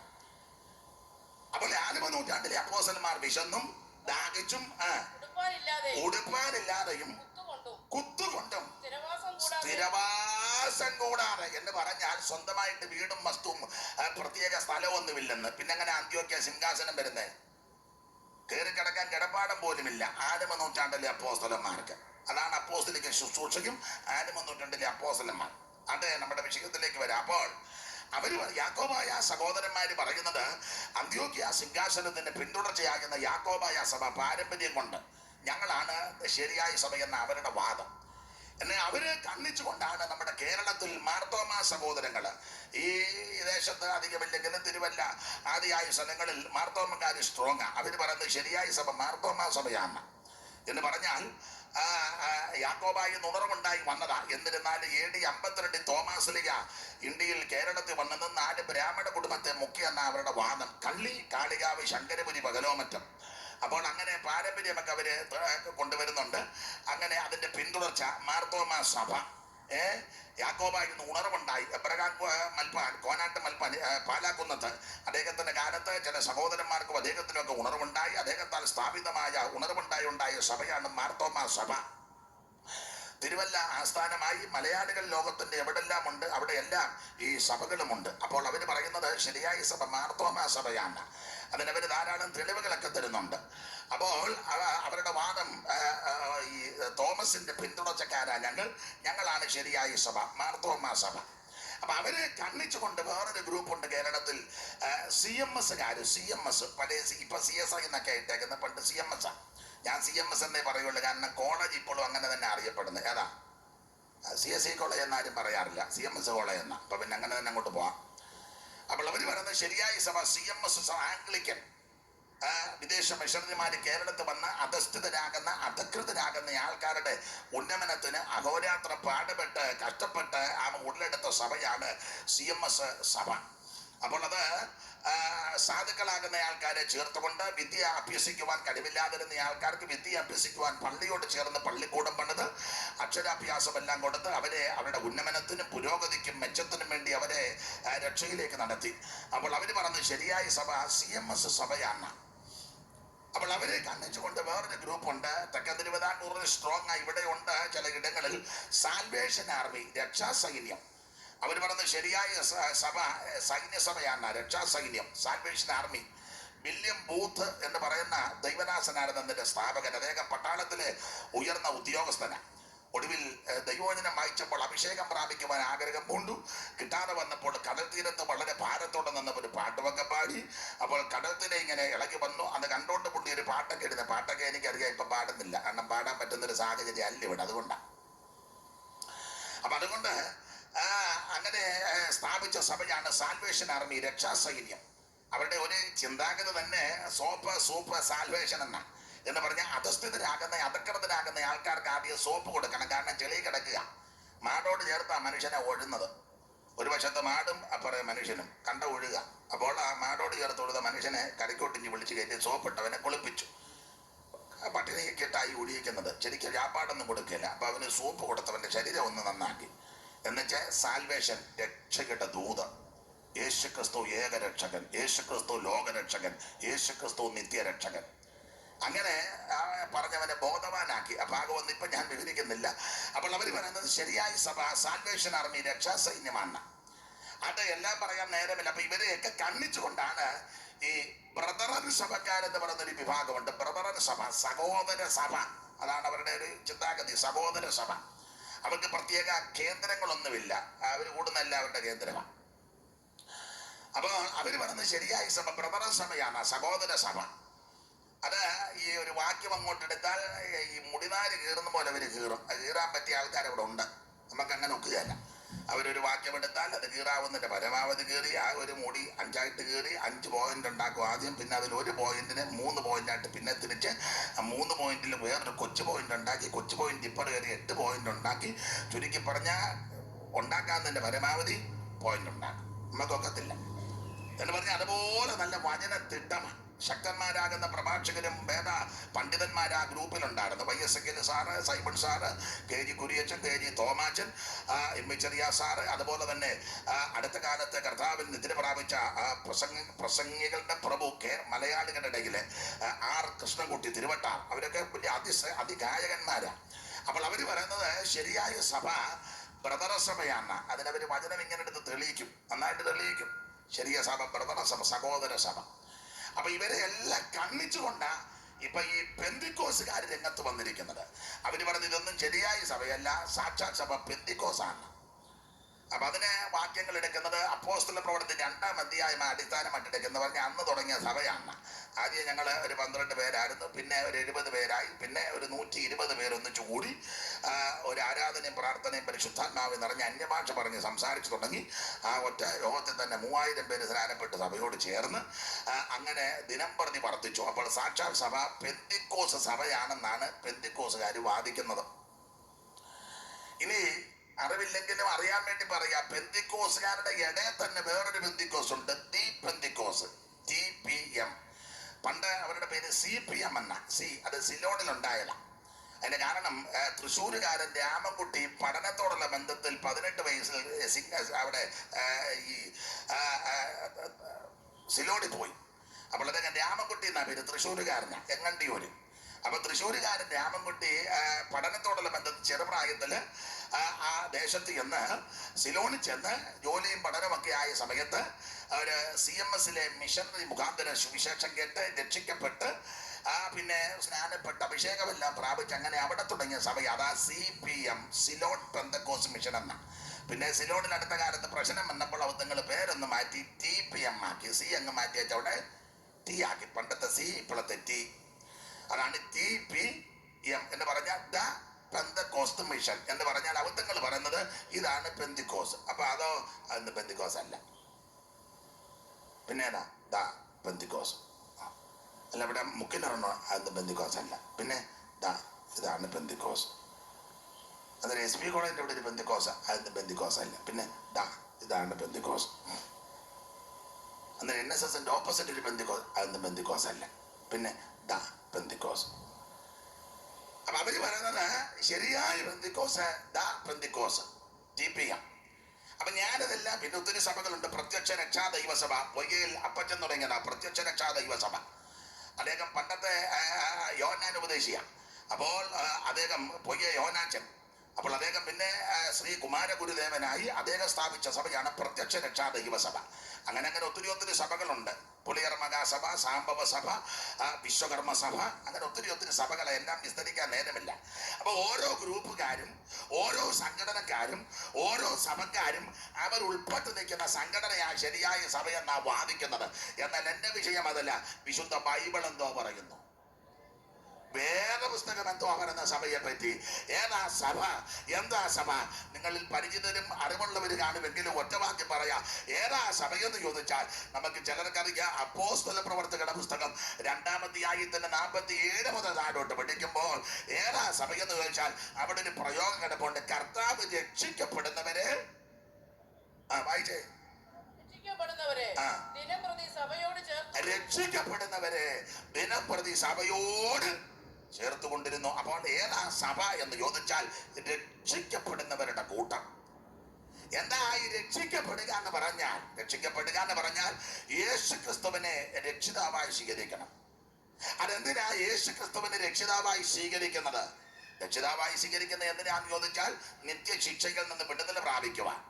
എന്താ നിത്യശിക്ഷ? അത് നരകം. അപ്പൊ ഈ നരകം എന്തിനാ? നരകം പിശാചിനോ അവന്റെ ദൂതന്മാർക്കും വേണ്ടി നിർമ്മിച്ചതാ. പിന്നെന്താ മനുഷ്യനെ അങ്ങോട്ട് പോകുന്നത്? മനുഷ്യൻ യേശു ക്രിസ്തുവിനെ രക്ഷിതാവായി സ്വീകരിച്ചില്ലെങ്കിൽ വിശുദ്ധ ബൈബിൾ പറയുന്നത് നരകത്തിൽ പോകുമെന്ന. അപ്പൊ അതിന് കാശ് മുടക്കൊന്നുമില്ല, യാതൊരു പണച്ചെലവില്ല. ഹൃദയം കർത്താവിന് കൊടുക്കുക. 5 പൈസ മുടക്കണ്ട, കാശ് മുടക്കണ്ട. ഇത്രയും പറഞ്ഞാൽ മതി, യേശുവെ ഞാനൊരു പാപിയാ, എന്റെ പാപത്തിന്റെ പരിഹാരത്തിന് അങ്ങ് മരിച്ചുവെന്ന് ഞാൻ വിശ്വസിക്കുന്നു. ഇന്ന് രാത്രി എന്നെ രക്ഷിക്കണം, എന്റെ ഉള്ളത്തിലേക്ക് അങ്ങ് എഴുന്നള്ളി വരണമെന്ന് ആര് ഇന്ന് രാത്രി പ്രാർത്ഥിക്കും, അവരെ ഇന്ന് രാത്രി യേശു രക്ഷിക്കും. അപ്പൊ രക്ഷിക്കപ്പെടുക എന്ന് പറഞ്ഞാൽ ചെയ്തു പോയ അക്രമങ്ങൾ, അനീതികൾ, പാപങ്ങൾ മനസ്സിലാക്കി അനുദപിച്ച് ഏറ്റുപറഞ്ഞ് ഉപേക്ഷിച്ച് യേശു ക്രിസ്തുവിനെ ഉള്ളത്തിലേക്ക് ഏറ്റെടുക്കുക. അങ്ങനെയുള്ളവരായി രക്ഷിക്കപ്പെടുക എന്ന് പറഞ്ഞാൽ അതിന് ക്രൈസ്തവ കുടുംബത്തിൽ ജനിച്ചതുകൊണ്ടൊന്നും സ്വർഗത്തിൽ പോവുകയല്ല. ചിലക്ക് അങ്ങനെ ചില ധാരണ, ഞങ്ങൾ തോമാശ്ലീഹയുടെ കാലം മുതലുള്ളതാ, സ്വർഗത്തിൽ പോവുകയല്ല. അങ്ങനെ ആ പുസ്തകം പഠിപ്പിക്കുന്നത്. ദൈവത്തിന് ഈ മക്കളെ ഉള്ളൂ, കൊച്ചുമക്കളില്ല. ഞാൻ വേദപുസ്തകം മൊത്തം വായിച്ചു. ദൈവത്തിന്റെ കൊച്ചുമോൻ എന്നൊരു വാക്ക് ഇതുവരെ നിങ്ങൾ എല്ലാം കണ്ടിട്ടുണ്ട്, ഇപ്പൊ പറയണം. കാരണം എനിക്ക് ദൈവത്തിന്റെ കൊച്ചുമോൻ അങ്ങനെ വാക്ക് ഇതുവരെയും കണ്ടില്ല. ദൈവത്തിന് മക്കളെ ഉള്ളൂ, കൊച്ചുമോനൊന്നും. കൊച്ചുമോനൊക്കെ നമ്മുടെ വീട്ടിൽ കൊച്ചുമോനും കൊച്ചുമോനും ഒക്കെ. ദൈവത്തിന് അങ്ങനെ ഇല്ല. ദൈവത്തിനെല്ലാം മക്കളാ. അവന്റെ നാമത്തിൽ വിശ്വസിക്കുന്ന ഏവർക്കും ദൈവമക്കളാകുവാൻ സ്തോത്രം, അവന് അധികാരം കൊടുത്തിരിക്കുക. അപ്പോൾ യേശു ക്രിസ്തുവിനെ രക്ഷിതാവായി സ്വീകരിക്കണം എന്ന് പറഞ്ഞാൽ ക്രൈസ്തവ കുടുംബത്തിൽ ജനിച്ചത് കൊണ്ട് സ്വർഗത്തിൽ പോകത്തില്ല. കറിയാക്കുട്ടിയുടെയും മേരിക്കുട്ടിയുടെയും മോനായതുകൊണ്ട് സ്വർഗത്തിൽ പോകത്തില്ല. പള്ളിക്ക് സ്ഥലം കൊടുത്തത് കൊണ്ടോ, പുരുഷത്തൊട്ടി കൊടുത്തത് കൊണ്ടോ, പെന്തിക്കോസ് ബോള് പണിത് കൊടുത്തത് കൊണ്ടോ, പെന്തിക്കോസിൽ പോയത് കൊണ്ടോ, കൈപൊക്കിയത് കൊണ്ടൊന്നും സ്വർഗത്തിൽ പോകത്തില്ല. ഉപദേശിമാർക്ക് വ്യാപാരം കൊടുത്തുകൊണ്ടോ, സ്വോത്രകാഴ്ച ഇട്ടത് കൊണ്ടോ, കൺവെൻഷന് 10 രൂപ ചെലവാക്കിയാലൊന്നും സ്വർഗത്തിൽ പോകുകയല്ല. അച്ഛന്മാരും കന്യാസ്ത്രീയും മെത്രാച്ചനും ആമന് കടികെട്ടിയവരൊക്കെ ഞങ്ങളുടെ കുടുംബത്തിൽപ്പെട്ടതാന്ന് പറഞ്ഞാൽ സ്വർഗത്തിൽ പോകത്തില്ലെന്നായി പുസ്തകം പഠിപ്പിക്കുന്നത്. അച്ഛൻ ഞങ്ങളുടെ കുടുംബത്തിൽപ്പെട്ടതാണ്. ഞങ്ങളുടെ അനിയനൊരു ഷമ്മാച്ചനുണ്ട്, 2 കന്യാസ്ത്രീയുണ്ട്, 2 സെൻട്രൽ പാസ്റ്റർമാർ ഞങ്ങളുടെ വീട്ടിലുണ്ട്. ഞങ്ങളുടെ ഉപ്പാപ്പൻ മേഖലയുടെ ആളാ. ഉപ്പാപ്പൻ തന്നെ പോകുമെന്നുള്ളത് ഇപ്പം ഡൗട്ട് നിൽക്കുക. സഭയ്ക്ക് സ്ഥലം കൊടുത്താലൊന്നും സ്വർഗത്തിൽ പോകുകയില്ല. ഹോള് വെച്ച് കൊടുത്താലൊന്നും സ്വർഗത്തിൽ പോകുകയില്ല. കൺവെൻഷന് വന്നിരുന്നു കൊണ്ടും സ്വർഗത്തിൽ പോകല്ല. സ്വർഗത്തിൽ പോകാൻ ദൈവം തമ്പുരാൻ വെച്ചിരിക്കുന്ന വ്യവസ്ഥ യേശു ക്രിസ്തുവിനെ രക്ഷിതാവായി സ്വീകരിക്കണം. പാപങ്ങൾ ഏറ്റു പറഞ്ഞ് ക്രിസ്തുവിനെ ഉള്ളത്തിലേറ്റെടുക്കണം. അതിനൊരു പൈസ മുടക്കമില്ല. ഇന്ന് രാത്രി രക്ഷ സൗജന്യമാണ്. അതുകൊണ്ട് ഇത് എന്നെ കേൾക്കുന്നവരോടും ദേശനിവാസികളോടും കൂടെ ചേർന്നാ പറയുന്നത്. നാളെ ഇനി പറയാൻ പറ്റുമോ എന്ന് എനിക്കറിയത്തില്ല. ഇനിയിപ്പോ ഞാനും 2 കൽപ്പിച്ചായി പോകുന്നത്. തീർത്ത കാര്യം പറഞ്ഞു വെച്ച് പോവുക. ഈ സോപ്പിട്ടുള്ള പരിപാടിയൊന്നും ഇനിയില്ല. ചില പറയാറുണ്ട്, നിങ്ങൾ ഞങ്ങളുടെ കൂടെ വരാനൊന്നുമില്ല, പിന്നെ ഈ കാര്യങ്ങളൊക്കെ ഒന്ന് അങ്ങനൊന്നുമല്ല, നിങ്ങളെല്ലാം ഞങ്ങളുടെ കൂടെ വരണം. യോഗം വെച്ചേക്കുന്നതിനാ. അപ്പുറത്ത് താമസിക്കുന്നവരും താമസിക്കുന്നവരും അവിടെ ഉണ്ട്, അവരും എല്ലാം ഞങ്ങളുടെ കൂടെ വരണം. അതിനാ യോഗം വെച്ചേക്കുന്നത്. നാളെ നടത്തിയില്ലെങ്കിലും കുഴപ്പമില്ല. ഇതെല്ലാം കേൾപ്പിച്ചു നിങ്ങൾ നരകക്കുഴി പോകരുത്, ഞങ്ങൾക്ക് കണക്ക് കൊടുക്കണം. അതുകൊണ്ട് ഇവിടുത്തുകാര് സകല എണ്ണവും ഞങ്ങളുടെ കൂടെ ആരാധനയ്ക്ക് വരണം. നമ്മൾ ഈ സോപ്പല്ല അങ്ങ് നിർത്തണം. നിങ്ങൾ ഞങ്ങളുടെ കൂടെ വരാനൊന്നുമല്ല, പിന്നെ വരാൻ വേണ്ടിയാ യോഗം വെച്ചേക്കുന്നത്. അതുപോലെ ഓണച്ചാൻ അവധി എടുത്ത ചിത്രം കാശ് മുടക്കി എന്നെയും കൂടെ വിളിച്ച ഇങ്ങനെ ഇതെല്ലാം കൂടെ ഇടപാടുണ്ടാക്കി നടത്തി തന്നെ അവര് വരാനില്ലേ? സത്യം പറയണം. അവര് വരാൻ വേണ്ടിയാ. ഉഴപ്പെല്ലാം നിർത്തണമെന്നായി പറഞ്ഞത്. പൗലോസ് പറഞ്ഞ തത്വത്തിലാണ് ഞാൻ. ഈ ചങ്ങല ഒഴികെ മുഴുവൻ ആൾക്കാരും യേശുക്രിസ്തുവിൽ കൂടി അല്ലാതെ രക്ഷയില്ല. യേശുക്രിസ്തുവിൽ കൂടി അല്ലാതെ മോക്ഷമില്ല. യേശുക്രിസ്തുവിൽ കൂടി അല്ലാതെ രക്ഷപ്പെടത്തില്ല. രക്ഷിക്കപ്പെടാൻ ഒറ്റ മാർഗം, ഒറ്റ വഴി, ഒറ്റ വാതിൽ, യേശുക്രിസ്തു മാത്രം. മറ്റൊരുത്തനും രക്ഷയില്ല. ഭൗതിക വസ്തു കൊടുത്ത് ദൈവത്തെ ചാക്കിലാക്കാൻ നോക്കരുത്. ദൈവത്തിന്റെ ഭൗതികമൊന്നും വേണ്ട. ദൈവത്തിന്റെ വെട്ടമൊന്നും കൊണ്ട് കാണിക്കണ്ട. ദൈവം വെളിച്ചമാണല്ലോ. നമ്മുടെ വെട്ടത്തിലൊന്നും ഒതുങ്ങുന്ന ആളല്ല ദൈവം. കൊള്ളാം. എന്റെ പൊന്നെ, ഒരു കൊള്ളിയാൻ അങ്ങോട്ട്, ഒരു കൊള്ളിയാൻ മിന്നുമ്പോ കടുരാട്ടുകുന്ന് മുഴുവൻ കാണാം. എന്നാലാ നമ്മള് ഇമ്മണി വെളിച്ചമാറ്റിയല്ലെന്നത്. ഇതുപോലെ പോക്ഷത്വം. ദൈവത്തിന് വെട്ടമൊന്നും വേണ്ട, ദൈവം വെളിച്ചമാ. ദൈവത്തിന് ഭൂമിയൊന്നും കൊടുക്കണ്ട. ചെല്ലു പറയുന്നുണ്ട്, സഭയ്ക്ക് 10 സെന്റ് കൊടുത്തു. അച്ചായൻ. ഏതച്ചായൻ? അച്ചായൻ ഏതാ? എന്റെ ശീലാന്തിയിലിരിക്കുന്ന അച്ചായൻ. സഭയ്ക്ക് സ്ഥലം കൊടുത്തു താഴെ ഇരിക്കല്ലേ ശീലാന്തി. പിന്നെ അവിടെ ഇരുന്നോണ്ടാണ് കൺട്രോൾ മുഴുവൻ. എടാ പോഷ, ഈ ഭൂമിയും അതിന്റെ പൂർണ്ണതയും ഭൂതലവും അതിന്റെ നിവാസികൾ യഹോവയ്ക്കുള്ളതാണ്. ദൈവത്തിന് ആരും വസ്തു കൊടുക്കണ്ട. ദൈവത്തിന്റെ വസ്തു നമ്മൾ എടുത്തേച്ച് പിന്നെ കളിപ്പിക്കുന്നേ ഉള്ളൂ. ഇതെല്ലാം ദൈവത്തിന്റെ അല്ലേ. ദൈവത്തിന് ഭൗതിക വസ്തു ഒന്നും കൊടുക്കണ്ട, ഒന്നും കൊടുക്കണ്ട. 2 കോഴി ദൈവത്തിന്. എന്തിനാ? ദൈവത്തിന് കോഴി ആട് ഒന്നും വേണ്ട. കാട്ടിലെ 1000 മൃഗങ്ങൾ ദൈവത്തിൻ്റെതാ. അയ്യോ, അടിയും കൂടെ തൈല നദി ഒഴുക്കുക. തൈല നദി ഇപ്പോഴും എടുത്തോണ്ടിരിക്കുക. എണ്ണ തീരുന്നില്ല. അയ്യോ, ഇന്ന് വേണ്ട, അന്നേരം അമ്മടിച്ചരാ. ദൈവത്തിന് അതൊന്നും വേണ്ട. ദൈവത്തിന് ആവശ്യം നിന്നെയാ. നിന്റെ ഹൃദയത്തിലേക്ക് വരാനാ യേശു ഇഷ്ടപ്പെടുന്നത്. ഇന്ന് രാത്രി യേശുവിനെ ഉള്ളത്തിലേക്ക് എടുക്കണം. Praise the Lord. അതെ, അപ്പോൾ രക്ഷിക്കപ്പെട്ടവരുടെ കൂട്ടമാണ് ദൈവസഭ. അതുകൊണ്ട് ഇന്ന് രാത്രി ആ സഭയ്ക്കാണ് ഇവിടെ മരുഭൂമി എന്നൊരു പരാമർശം. അതുകൊണ്ട് ഇന്ന് രാത്രി അല്പസമയത്തെ ചിന്താവിഷയം മരുഭൂമിയിൽ എന്തൊക്കെ ഉണ്ടെന്നുള്ളതാണ്. ഞാൻ പറയാറുണ്ട്, ഈ മരുഭൂമിയിൽ എന്തൊക്കെ ഉണ്ടെന്ന് അറിഞ്ഞിട്ട് ഈ മരുഭൂമിയിൽ കൂടി യാത്ര ചെയ്താൽ ഈ യാത്ര അനുഗ്രഹത്തിന്റെ യാത്രയാണ്, സന്തോഷത്തിന്റെ യാത്രയാണ്. ഒന്നും അറിയാൻ മേലാതെ നമ്മൾ യാത്ര ചെയ്യും. വല്ലതും എന്തെങ്കിലും സംഭവിച്ചാൽ തകർന്നു പോകും. പണ്ടൊരു യോഗത്തിനെ ശുശ്രൂഷിച്ചിരിക്കുമ്പോൾ 2 പിതാക്കന്മാര് സംസാരിക്കുക. പ്രായമുള്ള പിതാക്കന്മാരാ. ഒരു പിതാവ് പഴയ വിശ്വാസിയും മറ്റേ പിതാവ് പുതിയ വിശ്വാസി. അപ്പൊ ഈ പഴയ വിശ്വാസിയോട് പുതിയ വിശ്വാസി ചോദിക്കുക, ചാക്കോച്ച, പെന്തിക്കോസി വന്നപ്പോഴാ ഇത് ഉണ്ടെന്ന് അറിയുന്നത്. എന്നതാണെന്ന് എനിക്കറിയാമല്ലോ, എന്തോ പ്രശ്നമാണ്. അപ്പൊ ഈ പഴയ വിശ്വാസി അല്പം നേരത്തെ മൗനത്തിന് ശേഷം ഈ പുതിയ വിശ്വാസിയോട് പറഞ്ഞു, കിവറിച്ച, ഇതെല്ലാം ഉണ്ടെന്നറിഞ്ഞോണ്ടാണ് ഞാൻ ഇതിനകത്ത് നിൽക്കുന്നത്. അപ്പൊ ഈ പുതിയ ആൾക്ക് എന്തൊക്കെ ഉണ്ടെന്ന് അറിയത്തില്ല. പുള്ളിയോടത്ത് എപ്പോഴും ഇങ്ങനെ പാട്ടും പ്രാർത്ഥന ആരാധനയും തന്നെയാണ് ആ പുതിയ ആള് ധരിച്ചത്. എന്നാലും പിന്നീടാ മനസ്സിലായത്, എല്ലാവരും ഒന്നും എപ്പോഴും പ്രാർത്ഥനയും പാട്ടും ഒന്നുമല്ല. ഇതിനകത്ത് പ്രാർത്ഥന കഴിഞ്ഞ വെച്ച് പാര വെക്കുന്ന പുള്ളിക്കാരുണ്ട്. അപ്പൊ അതുകൊണ്ടാ പുതിയ വിശ്വാസി എപ്പോഴും പാട്ടും പ്രാർത്ഥനയാണ് ധരിച്ചത്. പഴയ വിശ്വാസം കരുതിയാൽ പാരയുണ്ടെന്ന് ഇതിനകത്ത്. അതുകൊണ്ടാണ് പുള്ളി പറഞ്ഞിട്ട്, വിവരിച്ച ഇതെല്ലാം ഉണ്ടെന്ന് അറിഞ്ഞോണ്ടാണ് ഞാൻ അതിനകത്ത് എനിക്ക് എന്ന് പറഞ്ഞാൽ, ഈ അറിയാൻ പാടില്ലാഞ്ഞ വ്യക്തി പ്രശ്നം വന്നപ്പോൾ ആകെ തകർന്നു. എന്നാൽ എന്തൊക്കെ ഉണ്ടെന്ന് അറിയാമായിരുന്ന വ്യക്തി പ്രശ്നം വന്നപ്പോൾ ക്ഷീണിച്ചില്ല. അതുകൊണ്ട് ഇന്ന് രാത്രി മരുഭൂമിയിൽ എന്തൊക്കെ ഉണ്ടെന്ന് അറിഞ്ഞിട്ട് യാത്ര ചെയ്താൽ ഈ യാത്ര അനുഗ്രഹത്തിന്റെ യാത്രയാണ്. ഇത് ആനന്ദത്തിന്റെ യാത്രയാണ്. മരുഭൂമി എന്ന് പറഞ്ഞാൽ ദൈവത്തിന്റെ സഭ. സഭ ഏതാണ്ട് മനസ്സിലായല്ലോ, രക്ഷിക്കപ്പെട്ടവരുടെ കൂട്ടം. കാലാകാലങ്ങളിൽ ജാതിയിൽ നിന്നും ഗോത്രത്തിൽ നിന്നും ഭാഷയിൽ നിന്നും വംശത്തിൽ നിന്നും പല ഇടങ്ങളിൽ നിന്ന് അവൻ വിളിച്ചു വേർതിരിക്കപ്പെട്ടവരുടെ കൂട്ടം. ഈ ഒരേ ഗ്രൂപ്പ് പോകുന്നത് സഭയല്ല, സംഘടനയാണ്. കറുത്തതെല്ലാം കൂടെ ഒരു സഭ, അത് സഭയല്ല, സംഘടനയാണ്. വെളുത്തതെല്ലാം കൂടെ ഇപ്പൊ അങ്ങനെയൊക്കെ ഉണ്ടല്ലോ, സിറിയൻ, കനാനായ, ഓർത്തഡോക്സ്, അങ്ങനെയൊക്കെ അതിലെ ഇപ്പൊ പേര്. സിറിയൻ പെന്തിക്കോസ്, കനാന പെന്തിക്കോസ്, ഏറമർ പെന്തിക്കോസ്. അതൊന്നും സഭയല്ല, കുറെ ആൾക്കാരെല്ലാം കൂടെ കൂടിയിരിക്കുന്നതേ ഉള്ളു. സഭയെന്ന് പറഞ്ഞാൽ എല്ലാത്തിൽ നിന്നും ഉള്ളവരാ സഭ. മനസ്സിലാകുന്നുണ്ടോ? മനസ്സിലാകുകയായിരുന്നേ ഗുണമായാലും. സച്ചാൽ സഭ രക്ഷിക്കപ്പെട്ടവരുടെ കൂട്ടം, അല്ലാത്തതെല്ലാം സംഘടനയാ. കുറെ ആൾക്കാർ ഒരു ഗോളും ഒക്കെ പണിത് അവിടെ ഇരിക്കുന്നതല്ലാതെ അതൊന്നും സഭയായിട്ട് ദൈവം കൂട്ടിയിട്ടില്ല. ദൈവം കൂട്ടിയത് രക്ഷിക്കപ്പെട്ടവരുടെ കൂട്ടം. യേശു ക്രിസ്തുവിനെ രക്ഷിതാവായി സ്വീകരിച്ച് പാപങ്ങൾ ഏറ്റുപറഞ്ഞ് ഉപേക്ഷിച്ച് അവൻ ക്രിസ്തുവിനെ ഉള്ളത്തിലേക്കെടുത്ത് വിശുദ്ധ ജീവിതം നയിക്കുന്നവരുടെ കൂട്ടം, അതാ സഭ. അപ്പൊ അതുകൊണ്ട് ഇന്ന് രാത്രിയിലെ ചിന്താവിഷയം മരുഭൂമിയിൽ എന്തുണ്ടെന്നുള്ളതാ. ഞാൻ വാക്യങ്ങൾ ആദ്യം പറയാം, നിങ്ങൾ എടുത്തു വെച്ചേച്ച് പിന്നെ ക്രമത്തിൽ വായിക്കണം. അപ്പൊ പിന്നെ എളുപ്പമുണ്ടല്ലോ വായിക്കാൻ. മരുഭൂമിയിൽ എന്തൊക്കെയുണ്ട്, അതാണ് നമ്മുടെ വിഷയം. ഉൽപ്പത്തി പുസ്തകം 21-ാം അധ്യായത്തിന്റെ 14-ാം വാക്യവും അതിന്റെ 19-ഉം വായിക്കണം. ഒരാള് പുറപ്പാട് 3:1-2, ഒരാള് 3:18 എടുക്കണം. ഒരാള് പുറപ്പാട് 5:1 വായിക്കണം. ഒരാള് പുറപ്പാട് 15 22 മുതൽ 27 വരെ എടുത്ത് വെക്കണം. ഒരാള് മത്തായി 4:1, 3:1, മർക്കോസ് 4:1-2. ഒരാള് 29-ാം സങ്കീർത്തനം 8-9. ബാക്കി വാക്യം സമയമുണ്ട്, ഞാൻ പിന്നെ പറയാം. ആദ്യം നമുക്ക് ഉൽപ്പത്തി പുസ്തകം 21-ന്റെ 14-ാം വാക്യം ഒന്ന് വായിക്കാം. മരുഭൂമിയിൽ എന്തുണ്ട്? അധികാലത്ത് എഴുന്നേറ്റ് അപ്പവും ഒരു തുരുത്തി വെള്ളവും എടുത്ത് ഹാഗാറിന്റെ തോളിൽ വെച്ചു, കുട്ടിയെയും കൊടുത്ത് അവളെ അയച്ചു. അവൾ പുറപ്പെട്ടു പോയി ബേർശേബ മരുഭൂമിയിൽ ഉഴന്നു നടന്നു. ശ്രദ്ധിക്കുക, അവൾ പുറപ്പെട്ടു പോയി ബേർശേബ മരുഭൂമിയിൽ ഉഴന്നു നടന്നു. നമ്മുടെ വിഷയം മരുഭൂമിയിൽ എന്തുണ്ടെന്നുള്ളതാണ്. ഇവിടുത്തെ പശ്ചാത്തല ഭാഗം വേറെ പുസ്തകം വായിച്ചിട്ടുള്ളവർക്ക് ഗ്രഹിച്ചിട്ടുള്ളവർക്ക് അറിയാം.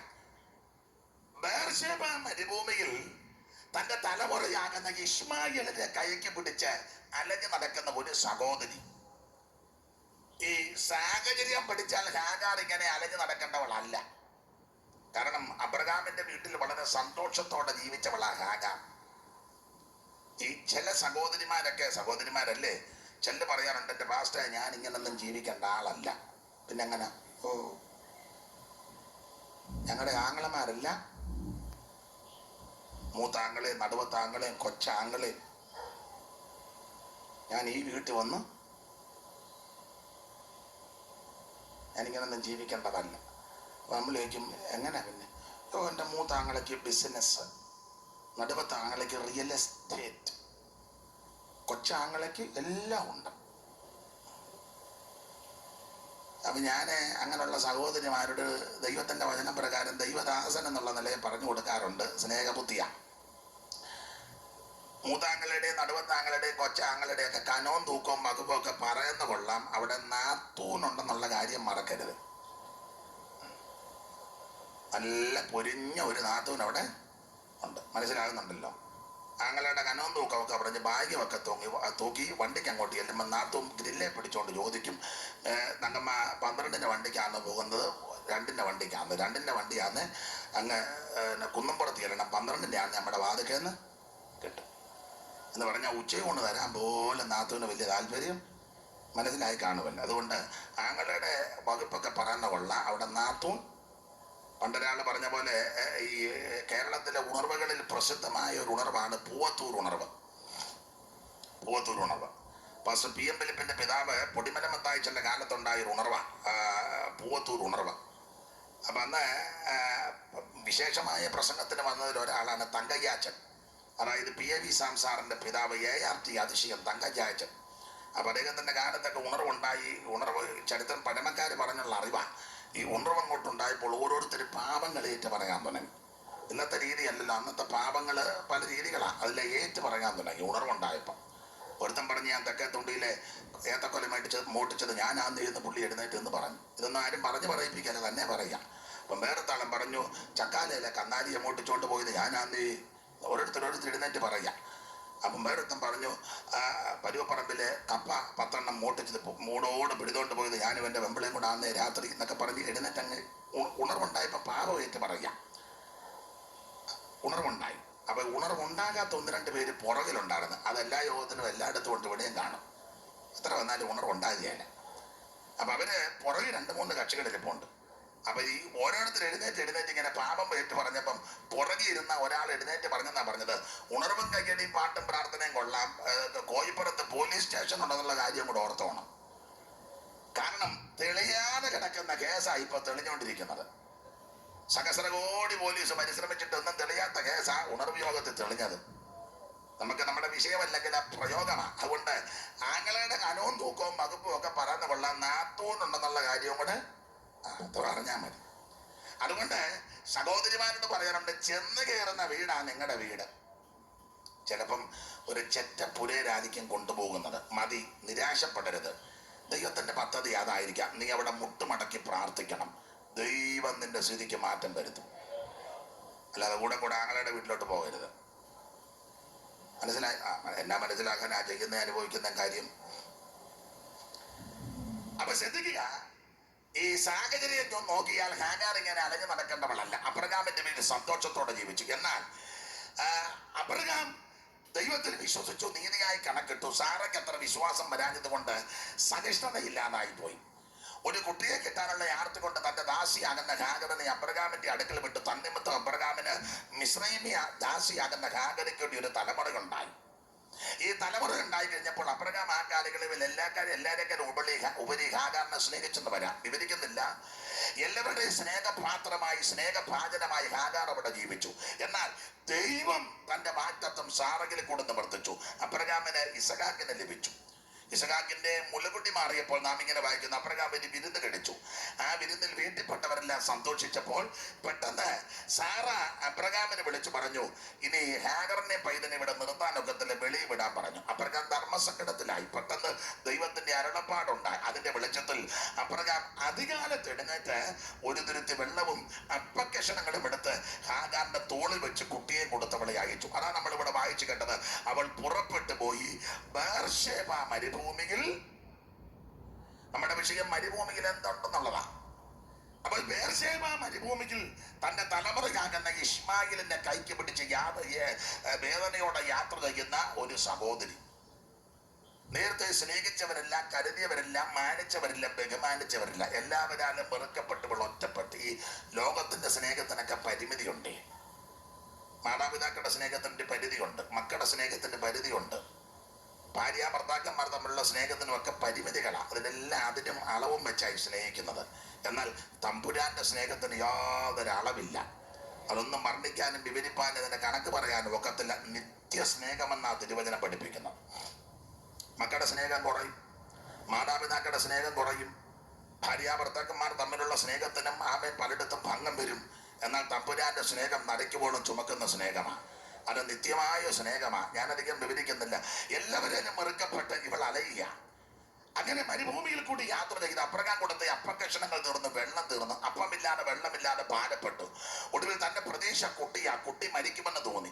നാം ഇങ്ങനെ അവിടെ വായിക്കുന്നു, കുട്ടി മരിക്കുമെന്ന് ഉറപ്പായപ്പോൾ കുട്ടിയുടെ മരണം കാണുവാൻ കഴിവില്ലാത്തവളായി കുട്ടിയെ ഒരു കുറുങ്കാട്ടിൽ മാറ്റിക്കിട്ട് മാറി മരുഭൂമിയിൽ ഹാഗാർ ദൈവത്തോട് നിലവിളിച്ചു. ഇങ്ങനെ ചിന്തിക്കുക, മരുഭൂമിയിൽ കരയുന്ന ഒരു പെറ്റതള്ള, അല്ലെങ്കിൽ മരുഭൂമിയിൽ കരയുന്ന ഒരു സഹോദരി.